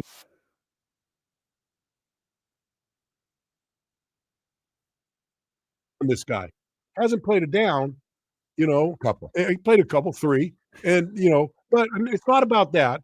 This is about the financial side of it. You got a lot of money tied up in him for a couple of years, right? And these other guys are cheap compared to where he is, and you're getting a guy. We've seen a lot of guys come out where they try. Oh, let's get this guy. He's got maybe 2 or 3 years left in him, and we'll say, well, yeah, but his tag's on reserve. You know what I mean? Well, injured guys, we got to start. We got to redo things with guys that have been injured that all of a sudden think they're not going to be injured when they get here. We've had terrible luck. Bad luck. But Bo, I got to say this though. This year things will be a little different. I do agree with all that, but they got to clean up. This year is going to be the dead money, and then as soon as they get rid of this dead money, most of it this year, they're going to be in a lot better shape. And look, the one thing I don't understand. Let's take Bradley Chubb for example, right? I don't know what his contract status is. I don't know how much money. It's a big number. I don't know how much money's invested. So it's not how much they're getting paid. It's how much it affects your cap. Right. What's that cap number if he stays or if he goes? And Bradley's one of those guys, I think. And look, I love Bradley. I think he's playing hard. I think he's I would love to have him on my team every day of the week. Yep. But is he at that point that it's you're not getting the value out of him that you could get out of somebody else that's maybe a little bit less, but is going to be another Bradley Chubb. Again, and you're right. He's a guy who wants to be here, and we've seen that. But they got a lot of tough decisions to make. And by the way, you talk about it more than anybody because we're going to have Austin Jackson look like he's going to be back at right tackle when we come back to play the first of the 6 games left. And then the other guy, James Daniels. What do we do if he comes back for 1 or 2 games? I don't think we see him. I really don't think we see him. And if you don't see him, why would I want him back? I may be wrong. I know exactly why. So those kind of decisions have to. And look, I think Austin Jackson will probably be back maybe when for New Orleans. He's missed. Oh yeah, back for New Orleans because you got this 2 weeks. But what do you do going forward after this year? Look, you want him back. He's missed more than half the games. First of all, let me. Row. You know what's going to make the decision. How many games are there left? 6. I don't even know. 6. So let's say he plays New Orleans. That's 5. If he gets hurt between now, comes back, gets hurt again between now and the end of the season, I gotta you got to figure out what to do, right? But now the dilemma is he comes back for six games, plays really well, grades out well, and then all right. I mean, we've seen that happen before. Don't tease me, bro. Don't tease me, bro. But look, I saw him on the sideline, very active. I mean, he wasn't dressed out, but active with the offensive line, communicating with them, and we just got hit both. We got hit with our right guard and right tackle getting hurt in the first game of the year. One of them played 3 plays. One played like I thought 2 or 3 they'd be quarters. back before now, and all of a sudden we're 2.5 months. Yeah. Where are you, man? Yeah. Where are you, brothers? Yeah. And look, if you're a guy's agent and you're saying, hey, look, you only got this much season. Well, why don't you just get ready for next year? You know what I mean? There's a lot of things that come into that. It's a different, different it's time. definitely a different time. So anyway, I want to throw that out. And of course, I know you feel the same way. The years of Devon Achane and Jordan Brooks are just third in rushing. And Devon's he's been the key. Yeah. Everything's around him offensively, and it should be. He leads the team in receptions as well as third in the league in rushing. And then Jordan Brooks coming off 20 friggin' tackles. And Buzz, looking at the game the other night, I was on NFL Network. My God, some of the tackles he made on the line of scrimmage. People. He is. Yeah. He got to be back. And a great attitude. Win or lose, the guy's leading them like. And I tell you what, Dotson's not far behind. No, Dotson. I was going to ask you about Dotson. We don't talk about him. What do you think? I watch these games, and there's a lot of times I see 2 guys right at that tackle point, and it's Dotson, and it's Jordan, right? Both of them right there. And you know what? They've done a good job. They've done a good job in the front with the defensive linemen where they're staying with their guys and creating those lanes where these linebackers scrape to, and they get through that little gap and hit them at the line of scrimmage or behind the line of scrimmage. I have noticed they've gotten a lot better at that. And a lot of times it's Dotson coming from one side and Jordan coming from the other side. When they're not getting blocked 4 and 5 yards down because this defensive line's doing a better job, to your point. You're right. Hey, we got more stuff, Bo. Pete Prisco, our buddy from Coral Springs, senior NFL analyst for CBS Sports. He's going to join us when we come back. We're going to talk to Big Pete here about some of the games coming up and the Miami Dolphins. But right now I want to talk about hurricane season. I know it's over, but hey, we dodged another bullet. We saw the islands get hit. We want you to protect your home, and so does Loctite Impact Windows, Doors, and Roofing. And they want to let you know, man, if you got an old leaky roof, replace your old roof now. You can pay later.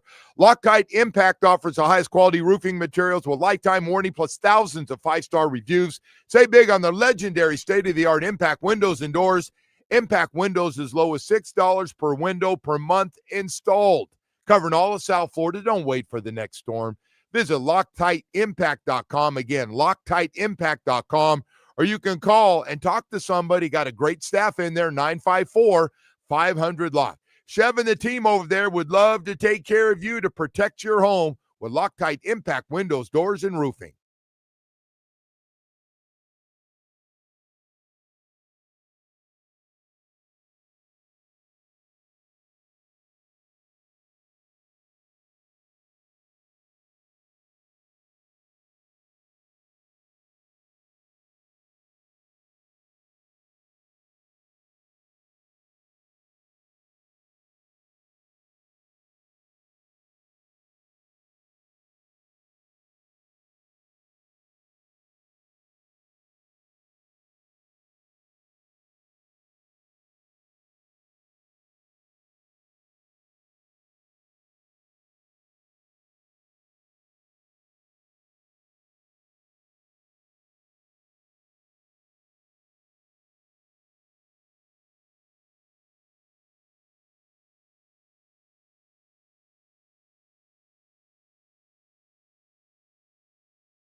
One of our favorites, man, sitting next to him at camp and just stirring up all kinds of trouble. That's, man. You know, Pete, yeah, he is a he troublemaker. gets after that. Pete Prisco, senior NFL analyst for CBS Sports.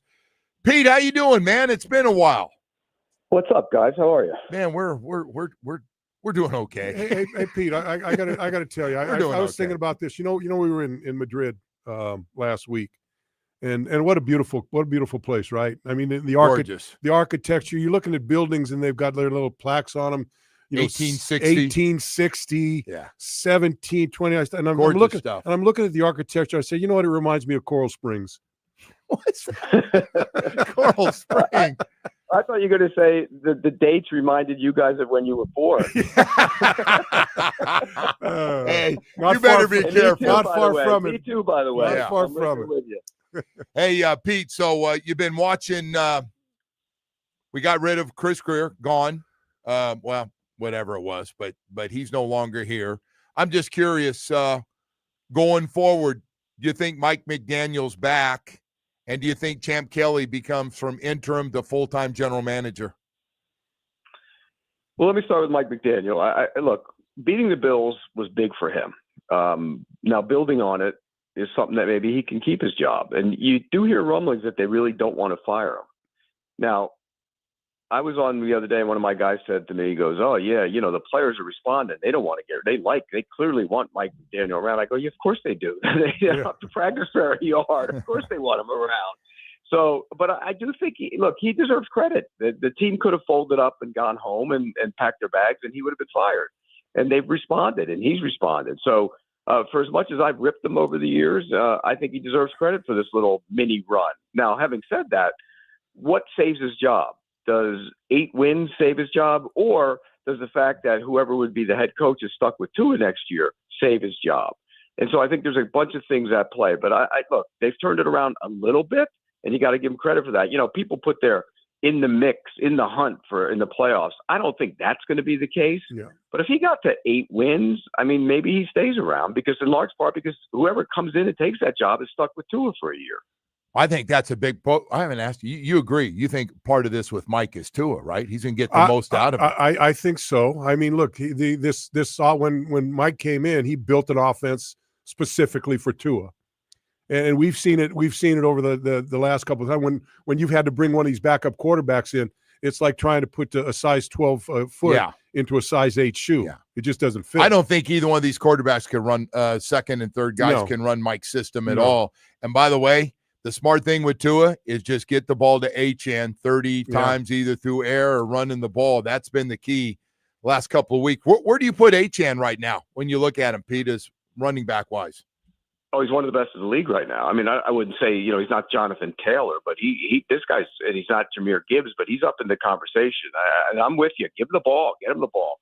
Do anything you can to get him the football. And you're right. The big part of their, being better is because they got the ball to him on a consistent basis. So I'm with you. I think the kid's been great. They've also had some other guys, step up. I mean, I think they got a left tackle. I think that guy's going to be a good player. Patrick Paul, yeah, he's a good player. Waddle's a good player. He's probably a little overpaid, but he's a good player. But, everybody during the trade deadline said, well, what are you going to do, trade Waddle? Well, you can't trade everybody. You got to have some players on that team to build around. So I do like what they've done with Achane. And on the other side of the ball, some of those, Grant's playing better now. I mean, he was terrible in the beginning of the year. Sealer he's playing better, but he's not playing up to his standards where after getting the contract. But Brooks has been really good. So guys have been, they've been better. And I think that's a step in the right direction for the organization. One quick thing. You guys were doing the game. What in the hell was he doing at the end of the game? Can somebody explain that to me? Bo, how much time we spent on this yesterday? On it. I'm sitting there going, you got to kick the ball. You got to get ahead. A lot of this had to do with analytics and the numbers and all this stuff. And that drives Bo nuts. But sometimes you got to get away from analytics. Now I'm watching the game, and you're down there, and it's been it's been a tough game for both teams to score on. You've each had one touchdown, and you've kicked 2 field goals in that whole game. So now you get down and forget the analytics. You get down there, and you're on the 2-yard line, and you're going to go for it instead of taking the field goal and going ahead by 3 points. First of all, your your goal line offense has been miserable during the game. 2 times you got stopped within their 5-yard line going on it for 4th down. Now you're going to do it again in a game that scoring is very difficult to come by. I just, for me, maybe I'm just a stupid guy that's had my hand in the dirt too long, and especially if I'm a defensive guy, put the points on the board and let us, trust on us to stop that team and keep. And if you're not, look, you kick a field goal, you're still in the game. All you got to do is stop a touchdown, and then you go to overtime like you did. So that's just coming from me, who's not an offensive-minded football player. Pete, I think some of it had to do with the Chargers game too, where we score a touchdown and they get a great return, get it to midfield, one missed tackle, and the guy runs and it's a short field goal. And yeah, but how many points were scored in that game? That was an up and down game. Yeah, late it was. Yeah. You got to take the games into, and analytics doesn't take the games into account. No, it doesn't. It doesn't take the flow of the game. Exactly. Right, okay, but then he compounded that by calling the timeouts and giving them an opportunity to kick a field goal. What was he doing? I said on the show on Sunday after we did the wrap up, I said it was coaching malpractice. That's what that was. Well, why would you what are you thinking? You're getting the ball back? If you're getting the ball back, you gave them an opportunity to kick a field goal. It made no sense to me. Yeah.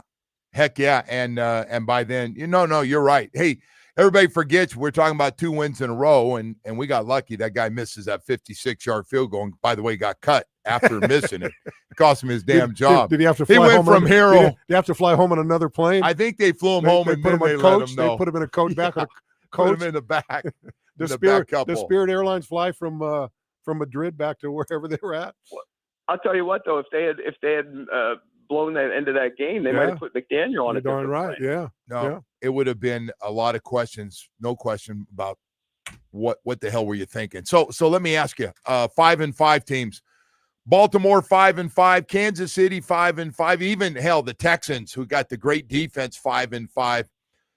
How many of those teams going to make the playoffs? 2, the Chiefs and the Ravens. And by the way, once they get in, nobody's going to want to play them. No, that's true. This is the year we look at these teams. We say, "Oh, look at New England, look at Denver," and they've done great things. But if you get into the playoffs and Denver's playing Baltimore and Kansas City's playing New England, who are you picking? Yeah. Oh no, I think Kansas City. The guys that have been there, yes, right? Exactly. And you're going to take Lamar Jackson and the Ravens, even though they haven't won the playoffs. You probably take them. This might be the year that the Ravens do the reversal, where they've been great in the regular season and Lamar's put up just amazing numbers and won MVPs, and then they flamed out in the postseason. Well, this year they haven't been great in the regular season. We know that. They've had injuries. Lamar was hurt. And now they're starting to get it going. And maybe when they get to the postseason, maybe this will be the year that they do the reversal. They get hot in the playoffs and go on a little bit of a run. What's your read on the Bills at 7-3? They get ready to take on the Texans in this game tonight. Well, I think what we saw last week is how Buffalo needs to play. Enough with this. Oh, look, Cook's a good runner, and I know you want to run the ball and everything, but the way you play defense, the way you can't stop the run, the way to get those teams out of running the ball against you is to take leads. Let Josh Allen be Superman. And he's going to turn the ball over. He turned the ball over twice last week. Okay, big deal. He also had 6 touchdowns. Would you take 6 touchdowns and two turnovers every week? Absolutely. It's better than 1. So you know what's happened in this league, guys, and you know this. They've all started to play scared across the board. Every single one of them. Look at the completion percentages in the NFL. In single season completion percentages, I think 8 or 9 of the top 15 have happened in the last 2 years because they don't throw the ball down the field anymore. Everybody's scared, and so I think you got to let your guys loose. It happened with him last week. I think it's starting to happen now in Green Bay with Jordan Love. You got to let the guys play. If he makes a mistake, he's too good. He'll come out from underneath it. Just let him be him. I'm along that lines. I'm thinking, I watch some of these games, and basic football kind of gets thrown out. I want to, they want to be fancy. They want to fool somebody. They want to find a gimmick. They want to do something instead of just getting a fullback or something, stick him on the middle linebacker, and then give the ball to your running back and let him find some room. They want to do this little, some motion or this or that or some little fancy little, Just boil it down, man. Especially at this time of the year when it's getting cold and all that situation. But everyone wants to be the guy. Ooh, man. Ooh, what a great play call. You know. It's But they're also, you know what, too, though, Bo? I mean, look, all these defenses play off all the time now, and they, dink and dunk down the field. You can beat guys. If you're playing, say if there's a cover 2, you can beat 4 verticals beats cover 2. We put those safeties in a bind, you throw right over the top of them. Back in the day, Danny would have thrown a laser down the seam for a touchdown for 55 yards. And these guys are like, oh, I'll take the little baby check down because I don't want to turn the ball over. It's gotten out of hand, and I think, yards per attempt numbers are way down. To me, these guys are all playing scared because they don't want to lose their job instead of dictating to the defense. And here's what you do: you throw to score, you run to win. It's tried and true. It's the same philosophy. Whether you throw off your play action or whatever, but you take shots down the field, you score points, and then you beat the daylights out of them when you have to run the ball. Hey, so Shedeur Sanders finally looks like could be the quarterback the rest of the season for Cleveland. One problem, they just don't have very good offense. I don't know if it really matters who the quarterback is. Sometimes we got to just stop looking at quarterbacks and just look at the system and who they're playing with. I thought their receivers were terrible. What's your take on Shedeur Sanders and good a chance is he really going to get that job? Well, I don't think Dylan Gabriel is the long-term answer. So now why not play Shedeur Sanders and find out if he is? I don't think he is, but at least give him the opportunity to show that he is. I like the whole idea, though, that you see it on social media and everything that, oh, my God, Kevin Stefanski, what is he, an idiot? Why isn't he playing Shedeur Sanders? He's had him since April. You don't think he knows what he does during practice and in summer and training camp and everything? They know what he is. So, okay, well, maybe he's a gamer. Okay, well, now he's going to play, and we'll find out if he's a gamer. He sure as hell didn't look like a gamer last week. He looked lost. And so I think he should play, find out what he is, because Dylan Gabriel is not the long-term answer. I don't think Shedeur Sanders is. So they have a lot of picks next year. They got to go into the draft and find themselves a quarterback. Again? Yeah. Again. Over and over and over. Well, they had one. They let him get out. His name was Baker Mayfield. They were too stupid to realize that perplexes me. I always like because like you say, he's a gamer. I don't care whatever. He may punch somebody in the face to get a first down or whatever. Give me that kind of guy. Yeah. And then look what he's done. He's turned out. He's made a lot of people look foolish. You're absolutely right on this rehabilitation. Guys, he was good in Cleveland, and then he got hurt his shoulder, and then the owner said, well, we're going to go make a deal for Deshaun Watson in the worst trade in the history of the National Football League. So are they still paying money? I mean, what's Deshaun? Deshaun's still on the roster. He's just on injured reserve. What do you do with that, by the way? They owe him for another year, I think, don't they? Yeah, he's back. He's back next year. Gosh, guaranteed. It's not like fully guaranteed. Man, it's not like he was any good either. I mean, so what do you think? What do you think that management team thinks about when they see Deshaun Watson walking around the building, around the locker room? I think it's weird that they have him around in all their meetings and everybody knows. We had guys that were like, the guys that were hurt that weren't hurt, and they were just cashing a paycheck. And boy, Coach Shula would look at them right straight in the eyes and like piercing them through the brain, like I could just kill you right now. Yeah, he will go. You're stealing money. It was like it was his money. Like know what's coming. Like you were taking money out of his pocket, right? You know who he went through that with Lyle Blackwood. He just made Lyle like, I know you're just trying to get a couple extra checks, and you're not really hurt, are you? You're not really hurt. Have a little pride for yourself. I'd pride. Oh, man, I'm gonna collect some checks. I would have paid to listen to those conversations. Oh my gosh. Yeah, but you know what? The owner nobody could complain because the owner was the one who mandated to bring in Deshaun Watson. That was an owner mandated decision. So if the management team had nothing really to do with it. It was all done by the owner. Yeah. Pete, appreciate it, man. Thank you so much, bud, for coming on, spending a little time with us. Thank you. Playoff fever in Miami, right? Playoff fever. Boy, it's starting to boil. It's fever. Simmering right now, Pete. It's simmering. You watch out, Pete. Guys. Thanks, buddy. All right, guys. Take care. Pete Prisco, senior NFL analyst for CBS Sports. Pete's always strong, always funny. He is something. He truly doesn't care. Well, you get to that point where you don't care, and then he's one of those. He's to that point now. You got some of the, you got some of the young people that are doing a good jobs, but it's a little early though for people to somehow put us still in the hunt. Yeah, it is. You got to get back to 500. But you look at Just get You to know, you 500. look at Then we can you got do it. New Orleans next, and then you got the Jets in the schedule. Right. No, you and get. We so should the be 6 schedule and looks- 7. Yeah, yeah. But we've lost to bad teams prior, so 56-yard field goal almost stuck us Yeah. right in the you know what yeah. a few This days one, ago. Yeah. Hey, we got to tell you right now about your South Florida Chevy dealers, man. Oh, I'll tell you what. Whether it's the SUV family, oh my gosh, starting with that beautiful Tahoe, I'm not going to spend 40 seconds on it, but it is comfortable, man. And the Suburban, oh Lord, has that thing got all the room you and your family will ever need, right down to that Traverse, that midsize smoking hot SUV right now. Hey, but I got to tell you about the truck, especially during the holiday season. The durable Colorado with its standard turbo max engine and impressive torque, perfect for South Florida for anything. How about a Silverado 1500? Again, when you look at advanced technology needed for the workday workhorse and the weekend warrior, you got everything you need. Silverado HD, boy, legendary horsepower, one of the hardest working beds in the business. Whether it's a midsize, full-size, or heavy-duty truck, Chevy pickups will never let you down. It's like we've custom-made a truck or an SUV, absolutely perfect for your lifestyle. Stop by one of the 14 dealerships throughout South Florida. You will fall in love at your South Florida Chevy dealers.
Weather right now is partly cloudy, 72 degrees, no rain in the forecast. The Joe Rose Show continues, but first, let's head out west for a sports update. Well, thank you, Hollywood. Mike Hunt here for 106.9 The Bone. And the Middle Penis Trojan season ended on a 4-game losing streak after they dropped their season finale to Woodside by a final of 42-14. Quarterback Jack McCock didn't play at Saturday's game, citing load management. It's still unknown if JMC will return for this senior season, but he did address the blowback for sitting out while healthy. I just want to say something to all the Mill Penis fans who are giving me a hard time for sitting out on Saturday. Look, if Jack McCock needs to manage his load, then Jack McCock is going to manage his load. It's 2025, and loads, they're going to be managed. I also want to add that if Mill Penis doesn't come up with some NIL money soon, then Jack McCock's going to be transferring. Someone should call that rich restaurant guy in Miami if y'all want me to stick around. Tough times here in Mill Penis for sure. Let's just hope Bokamper loosens the purse strings to keep JMC in town for another year. Company Man Harold, back to you.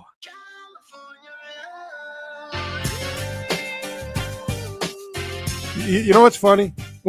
I think I heard that same Jagoff voice when we were in Madrid somewhere. I think so too. I think it was that same man. I got to tell you, man, that's some good stuff right there. Well, you know what? He must do some research because we do play Woodside. We did play Woodside. Come on. No, there's been a couple of names that he's popped out. Piedmont Hills. Every week has been accurate. James Lick, which is a real game, real state. You know who went to James Lick? Jim Plunkett. Come on. Yeah, he came out of James Lick High School. That's really the name of the high school? It is. It is. I thought I knew all the names in the Bay Area from guys you played with. No, bro, you stuff. didn't. You didn't dig into the East Side. No. Yeah.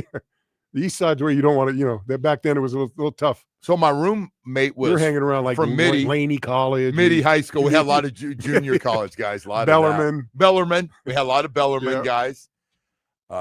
It is funny though. All those I didn't even know what school was. Mitty good? Was Mitty a powerhouse? Mitty was a we were a public school. Mitty was those Mitty, Bellarmine, the Catholic schools were good, but we played on like Overfelt, Mount Pleasant. Oh, Mount Pleasant. I mean, and all the it was east side of San Jose.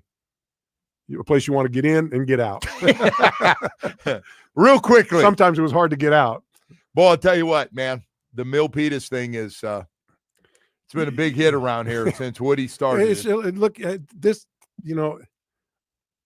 I think someone in Spain, someone we went to one of the things. Oh, I like the Milpitas. Every time I go somewhere, it's it's growing a life of his own. Yeah, but and it all started right in the other room in there. Like a little 2-year-old. And the more I hear it, the more annoying it gets. So. He just is anything with penis. He just gets they're like they're little kids. Yeah, I look in. You can look in there and they giggle. Oh, look at him. He said penis.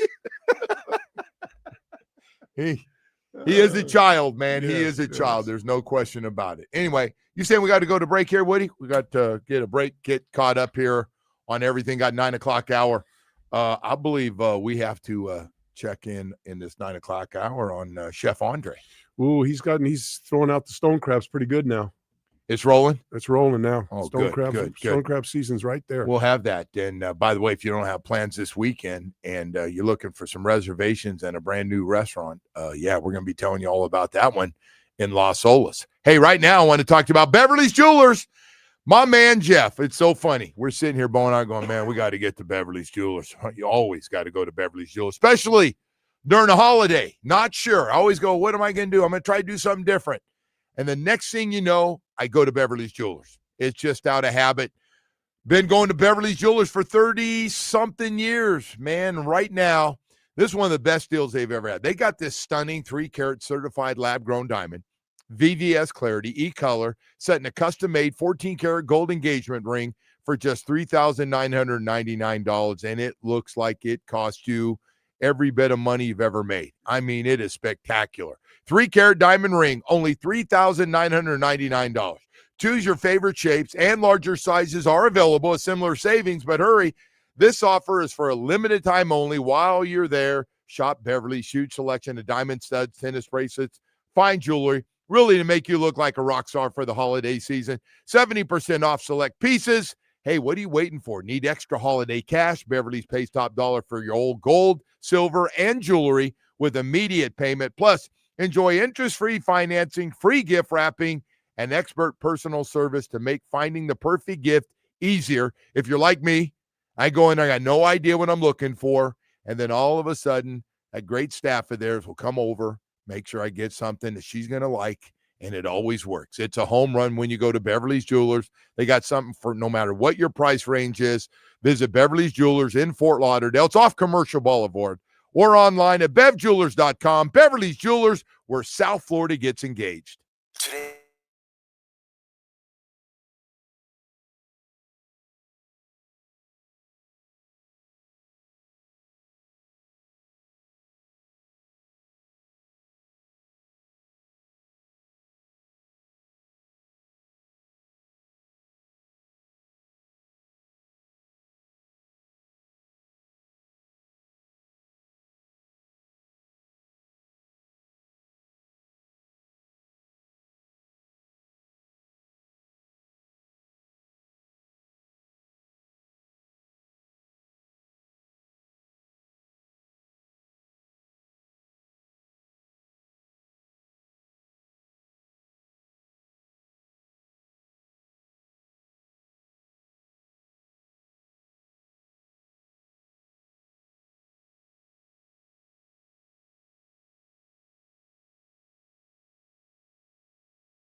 This update is brought to you by Doral Hyundai, home of the Pricito, our lowest price. Visit us at Doral Hyundai or DoralHyundai.com. Starting with the Heat, who beat the Warriors 110-96. Both Steph Curry and Jimmy Butler didn't play.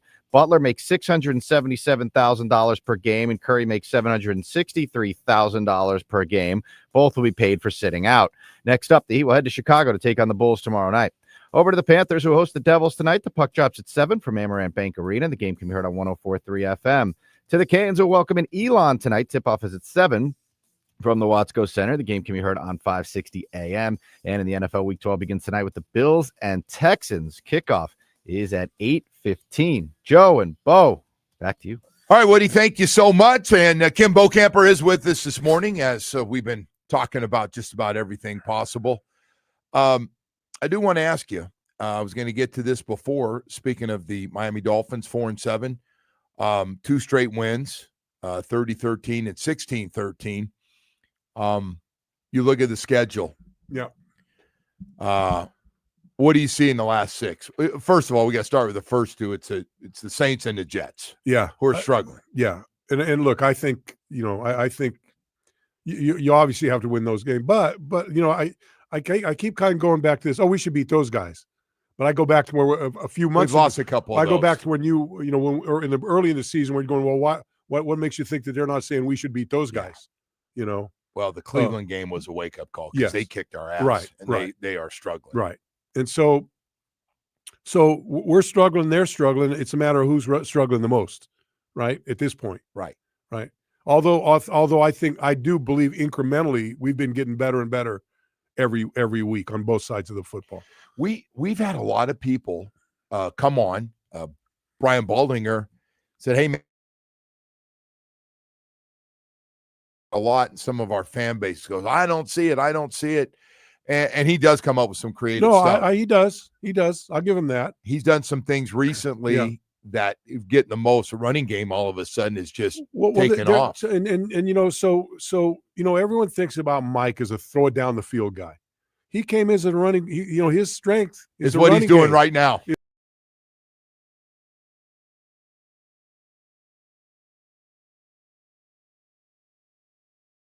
Where you got traps in there. You got guys vacating a spot, guy comes across, and all of a sudden he gets trapped from the other side.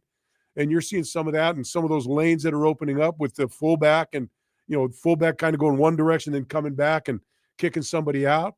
I can see that in the running game. And it's different than what we had because it was basic. It's a little bit more of a maybe, fake this way, but then come back the other way. A lot of counters. A lot of counters, which we haven't seen. And so I think he's doing a good job with the play call. I love the pitches with pulling guys out, pulling but alignment. Sometimes I think he tries to outsmart everybody, and it doesn't. So you go to that play. I'll go to the play back in Madrid when he gets the ball to Achane deep, and he gets pinned on the sideline. And it looks like it's going to be an 8-yard loss, right? All of a sudden, Achane by himself stays inbounds, gets out of the jam, and runs for about 20-something yards or whatever it was. Right. Now, was that a good play call, or was that a good play by a player? Well, he's smart enough, and so is Tua right now. When in doubt, he looks I swear he's looking down the field, and I go, I ain't buying those eyes are lying to us. And he goes back out wide to look, to me, from day one, from game one this year to now, ups and downs, good and bad, horrible sometimes, really good sometimes. The consistent guy, there's 2 consistent guys on this team, Joe. Jordan Brooks on defense, Achane on offense. Right. Achane he has never disappointed you in any of these games this year, right? Where he hasn't put numbers up. Well, he's gotten the most out of whatever chances. Exactly. He's had some really good games as yards per carry, but he just hasn't had enough carries. Right, exactly. Got away from the game. But I think this, I don't know if you agree with this. I was going to run this by you. So my take on Mike, because I get asked about Mike every day. I'm sure you do too, and Mike's different dude anyway. Yeah. But so goes, and I said, listen, I think Mike has got this game plan that he wants Tua to run right now because, number one, he don't want him to turn the ball over. Right. It drives him nuts to turnovers. He's made that very clear. Yeah. And second of all, keeps them healthy with the way they're doing it.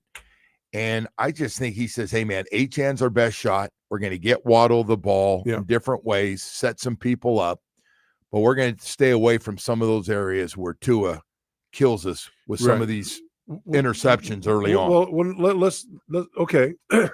Interceptions. Let's talk about his escapability. His escapability has gone down to almost those first two sacks, where any other, you're watching Marcus Mariota out there dancing around in the pocket and either getting out to be able to throw the ball down the field or pick up yards himself. 44-yard run that he had in the middle of the game. He can't do that. He can't do that. That's not going to happen. And so once he goes off schedule, it's up for grabs with Tua. I think everybody in the league knows that. Everybody does. As soon as the first read is gone, and it's like, okay, where he wanted to go with the ball. Once you get him to pull that ball down and kind of start looking around, that's trouble. So I think Mike working around all that stuff we're talking about and going, we got to get him on rhythm on where he wants to go. Hey, look down, not outlet head. Yeah. Devon Achane is out there, and I can get him the ball. Yeah. Sometimes they're up there in his face, or he'll break it and do something crazy. So the thing that concerns me, and I saw it last week, and thank goodness it didn't. It was a play with Achane. I don't figure if he got thrown a pass or it was a run, but he got hit pretty good, and he kind of got up a little gingerly. I'm going, uh-oh. He did. Uh-oh. And this guy, you've been with him. He's not a big guy. No. The toughness that this guy, and you know what the other thing I see about Achane, he wants to play. So we got a lot of guys in this football team are football players, and they love to play football. I believe Achane's one of those guys. Certainly Jordan Brooks is one of those guys. Yeah. Ollie Gordon's one of we've got I could go on and on and on. There's a number of these guys on this team that just really, really love to play football. I agree with that. And I put Achane right up in the top 2 or 3 of those. Well, we're finding out because now he's got all this confidence. I mean, he plays with he's got something special and he makes a lot of guys miss. I don't know how many tackles in the last couple of games. He's made a lot of guys miss tackles. And look, he could walk around and be like a star. But he does the dirty work too. He'll block for you. He'll stick his head in there. He'll do all that stuff. They ask him to do a lot of stuff. Yeah, he leads a lot the team. Of stuff. He's third in the league in rushing. Yeah. And he also leads this team in receptions. Yeah. So you always look at him. I look at his rushing first, like most people, and then you go, okay, and then you look down. He got 40 yards catching. Or he got 38 yards. He always seems like I got 40 or 50 yards. Yeah, right around between 35 and 50 yards, always in the air. Yeah. So I, going forward, don't turn the ball over. I think Mike's got this thing pretty zoned in. Yeah. I would love to see our right guard and right tackle, and I know, Well, I think we're going to get the right tackle. But what do you do with Larry Bourne's an interesting one. Larry's ended up being a lot better than I was told from Chicago that he was going to be. Yeah. Well, I think that Butch Berry's, Butch has got a lot to do with that. Okay. I think he's figures out what these guys' strengths are, tries to play to their strengths and tries to get away from their weaknesses. So are we better off maybe Larry Bourne moving inside to right guard with Austin? I would, because I think Cole Strange is done adequately, but I think Bourne would be a little bit more stable. That big play Cole Strange got blown up on the goal line. And let me tell you, I've been trying to figure this thing out. Kendall Lamb, right? Kendall Lamb's been here he left and then we brought him back. Yes. And I'm thinking, well, okay, you bring him back. We brought him back. Played all last year. And what does he do? So he played all. No. So you know what? To me, I'm watching him, and he's like a coach on the sideline. He goes to all those guys, and I'll watch him. He'll get these guys. Hey, you got to do this. You got to get your, So to me, I think over the last couple of years watching him, I believe that Butch really, and I've seen Butch go and talk to him about, and then they'll come back and talk to somebody. Yeah. So to me, I think he's an asset for that offensive line, and has helped some of these guys that are playing that have to play because of injuries, become better players along the line too. Kendall Lamb much better pass protection than run blocking. But I think his asset right now is being helping, being an extra eyes for Butch, and being a guy that can talk to the player, and they listen to they when he's talking to him, they listen to him. So I tell you one good thing, whether we like this offensive line or still think it needs to be upgraded somewhat, I give these 5 guys credit. It's been a pretty durable group. After your right guard and right tackle go down, it's been Savaiya, Paul, Brewer, Strange, and Borum. And I tell you at what, least you're play together, man. You got a chance. And I'll tell you what, Brewer's been playing with some injuries. Brewer's one of those guys. It's like a big molar in your that hurts in your jaw. It ain't going to come out easy. Well, he doesn't. He keeps going, and he's played well. He's got a lot of big blocks. Well. My gosh, he gets out in front. He gets out in front of plays. Yeah, better than anybody almost I've seen for a center. I agree. Very agile. He's fast once he gets out. They make sure he gets out in the middle of a lot of these screens and things that you're doing out there. I agree. A lot of good stuff. I think coaching has been. We got some really good assistant coaches. Yeah. We talk about the line play. I think those 2 guys on the D line and O line. Yeah. I think Austin and Butch have done a great job. And look for what playing young players. They're going to make a lot of mistakes, but you're seeing those mistakes being lesser and lesser and lesser. Now you're seeing guys that were making mistakes early are making plays now. Yeah. Right. Hey, I was thinking about you with guy being late. You see that? The Buffalo Bills wide receiver Keon Coleman. Yeah. Not playing. So what happened, Coach? He said late. That guy didn't mess around. He goes, he sit. He goes, it's not the first time he's been late. Yeah. So and they got problems with wide receiver. I mean, I was wondering why they brought guys up, guys that used to be on the team. They signed guys off the street. So they just said they're not putting up with it. Keon Coleman, I loved him coming out of the draft out of Florida State. Yeah. I was asking, I wanted us to pick, because to me, we have all those 5'10" receivers at opening day, and I go, man, wouldn't it be nice to have a guy that's 6'4", can jump up can jump like a deer, catches the ball, and a guy makes like a lot that. of contested catches, and that's Keon Coleman.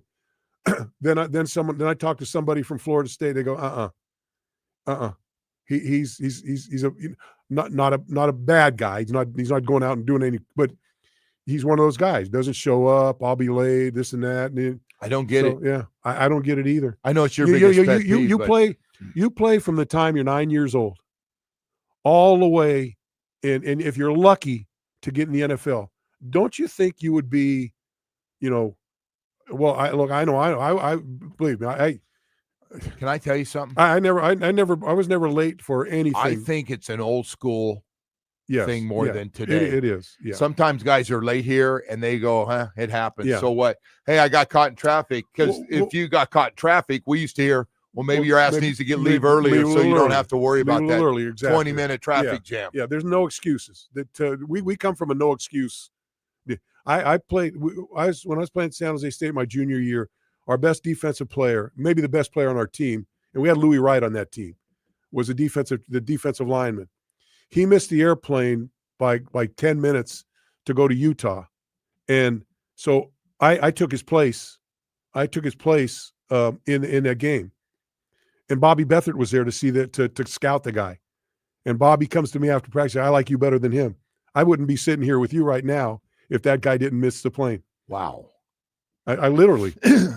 So that guy missed the plane, right? And they didn't wait for him. And they wouldn't let him play. No, but he had to find his way to the game.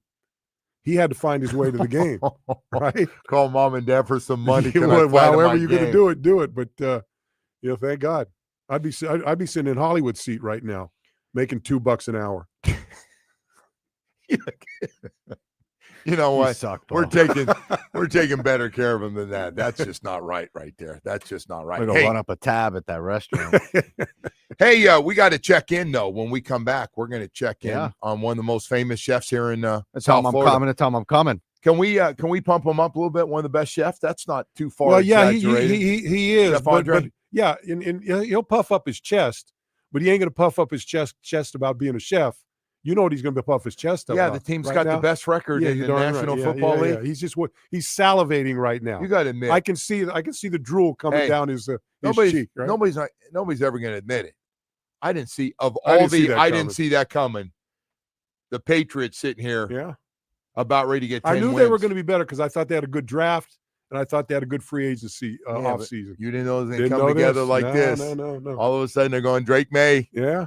Best young quarterback in football, all that crazy stuff. Hey, I want to tell you about Dr. Barry and his staff at Recovery Unplugged, man. I'll tell you what, a lot of guys, Bo and I have had a lot of guys, a lot of friends through the years, been through it myself, where you get a little off the road. You get in a little mental funk, find yourself drinking. I went through a stage, I couldn't answer the phone. I was embarrassed, just in a really, really bad place.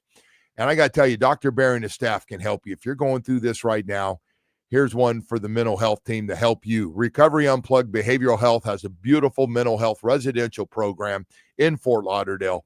For 12 years, they've helped over 20,000 people heal with expert clinical team and innovative treatments like ketamine therapy for depression, anxiety, and trauma. If you or someone you love needs a winning strategy, needs to get back on the road, just in a little funk, it happens, man. Call 954-737-4508. That's 954-737-4508, or visit recoveryunplugged.com. Hey, man, we believe everyone deserves a great season in life. Recovery Unplugged, heal out loud. We've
Good morning to everybody. Kim Bokamper's in with us. Always nice enough to come in, spend some time with us, and spend a little extra time, talk a little Dolphins football and National Football League. And one other thing we like is food. And one of the great chefs in all of South Florida, and has been for a long time. I hope it's all right. I stroke him a little bit. No, you just was a winner in the Miami Beach Food Festival.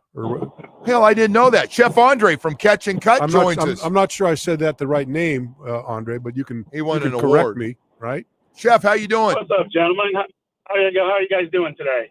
We're doing good. I got to be honest. I just said something before we get I had John. The biggest surprise of this NFL season that you guys are sitting there with the best record in the National Football League, really, and already beat Buffalo head to head. Got a nice little lead in the AFC East. I did not see that coming with a lot of games left, and you guys are knocking on the door for 10 wins. It gives me agita when I hear that, too. You know that, right? It's unbelievable. Well, you know that big 6-7 saying amongst the young kids. I have a grandson who's 5 years old, so I've taught him to say 9-2 now. 9-2 instead of 6-7. He says 9-2, and then then next week hopefully 10-2. We'll see. But something like I said, sports is funny. You can analyze it all day long, but Kim and I talk all the time in the restaurant about it. But it's what's going on in that locker room. Something's going on this year that wasn't there the last 4 years, and you're starting to see that with the Dolphins a little bit the last couple of weeks. Something has changed in that locker room amongst the players that it's coming together. So it's sports is very funny. Like I said, we analyze it to death, but at the end of the day, it's hard. Hey, Chef, I know it's starting to pick up again. The season's rolling in Las Olas, and Catch and Cut people are raving about. Now the Stone Crabs, you got the Friday lunch, and it's just turned into a great place in Las Olas for everybody to go to. How's that Stone Crabs thing going so far? Yeah, Stone Crabs are doing really well. It's nice to hear people say, I don't need to go down south anymore. I can stay right here in the Broward area and get some great Stone Crabs. And what's great to see is just the locals are coming back left and right. And, I had a couple the other day came down, and they live in New York in the summer, and they visit us in the winter last month, and now they're back. And so it's great to see that steady clientele come back, and it's real exciting. So it becomes like part of your daily, repertoire of your friends with your customers. So it's great to see. Chef, you do it. You got the Stone Crabs, obviously, but one thing I like about what you're doing is you do you kind of move that menu around. Different things. Obviously, you got the catch of the day, the cut of the day, but you're always kind of tinkering with that menu. And I think people, when they come back and find some new things on there, they really enjoy that. Yeah, my goal is to keep the menu very simple, very easy to execute, very easy for the customers that eventually become our guests to understand. And like I said, 20 years ago, I would design a totally different menu, very complex, very exciting. But now I just want to put a very good product on a plate.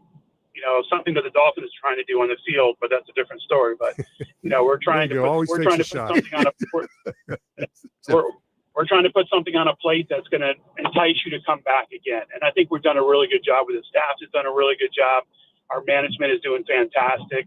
And so the pieces of puzzles are definitely coming together very, very quickly. Hey, Chef, how about Friday lunch now? You just started that thing up. What time's that start on Fridays for people looking to maybe have a little different experience for lunch? Basically it's 12 all the way through to into our dinner shift. And then we started our upscale Sunday brunch where we really highlight champagne and sushi. And that's starting to do really well for us. So, we're really finding our niche on Las Olas and with the locals. And I couldn't be happier with the restaurant. It's a great time in my life, and I'm truly, truly enjoying it. Well, you talk about Sundays. They got this eggs. I'm an Eggs Benedict guy. Oh, I love eggs. But Eggs Benedict with a crab cake on it is just out of control. I mean, out of control. Yeah. Well, I tell you what, you know how good that sounds at 9:30 in the morning. That sounds really, really good, man. There's no question. Hey, Chef, I want to let people know, if you don't mind, also valet parking, so you don't have to worry about that when you go down Las Olas like some other places. You got great parking right there in front. You can get out and really have a great experience. So, Chef, we appreciate it, man. We just want to let people know you're rolling, and congratulations on all the awards, Chef. You deserve it. I appreciate it. Just keep in mind, 10-2. Hey, you're a bad man. I'm gonna walk in this afternoon, and I'm gonna hear it.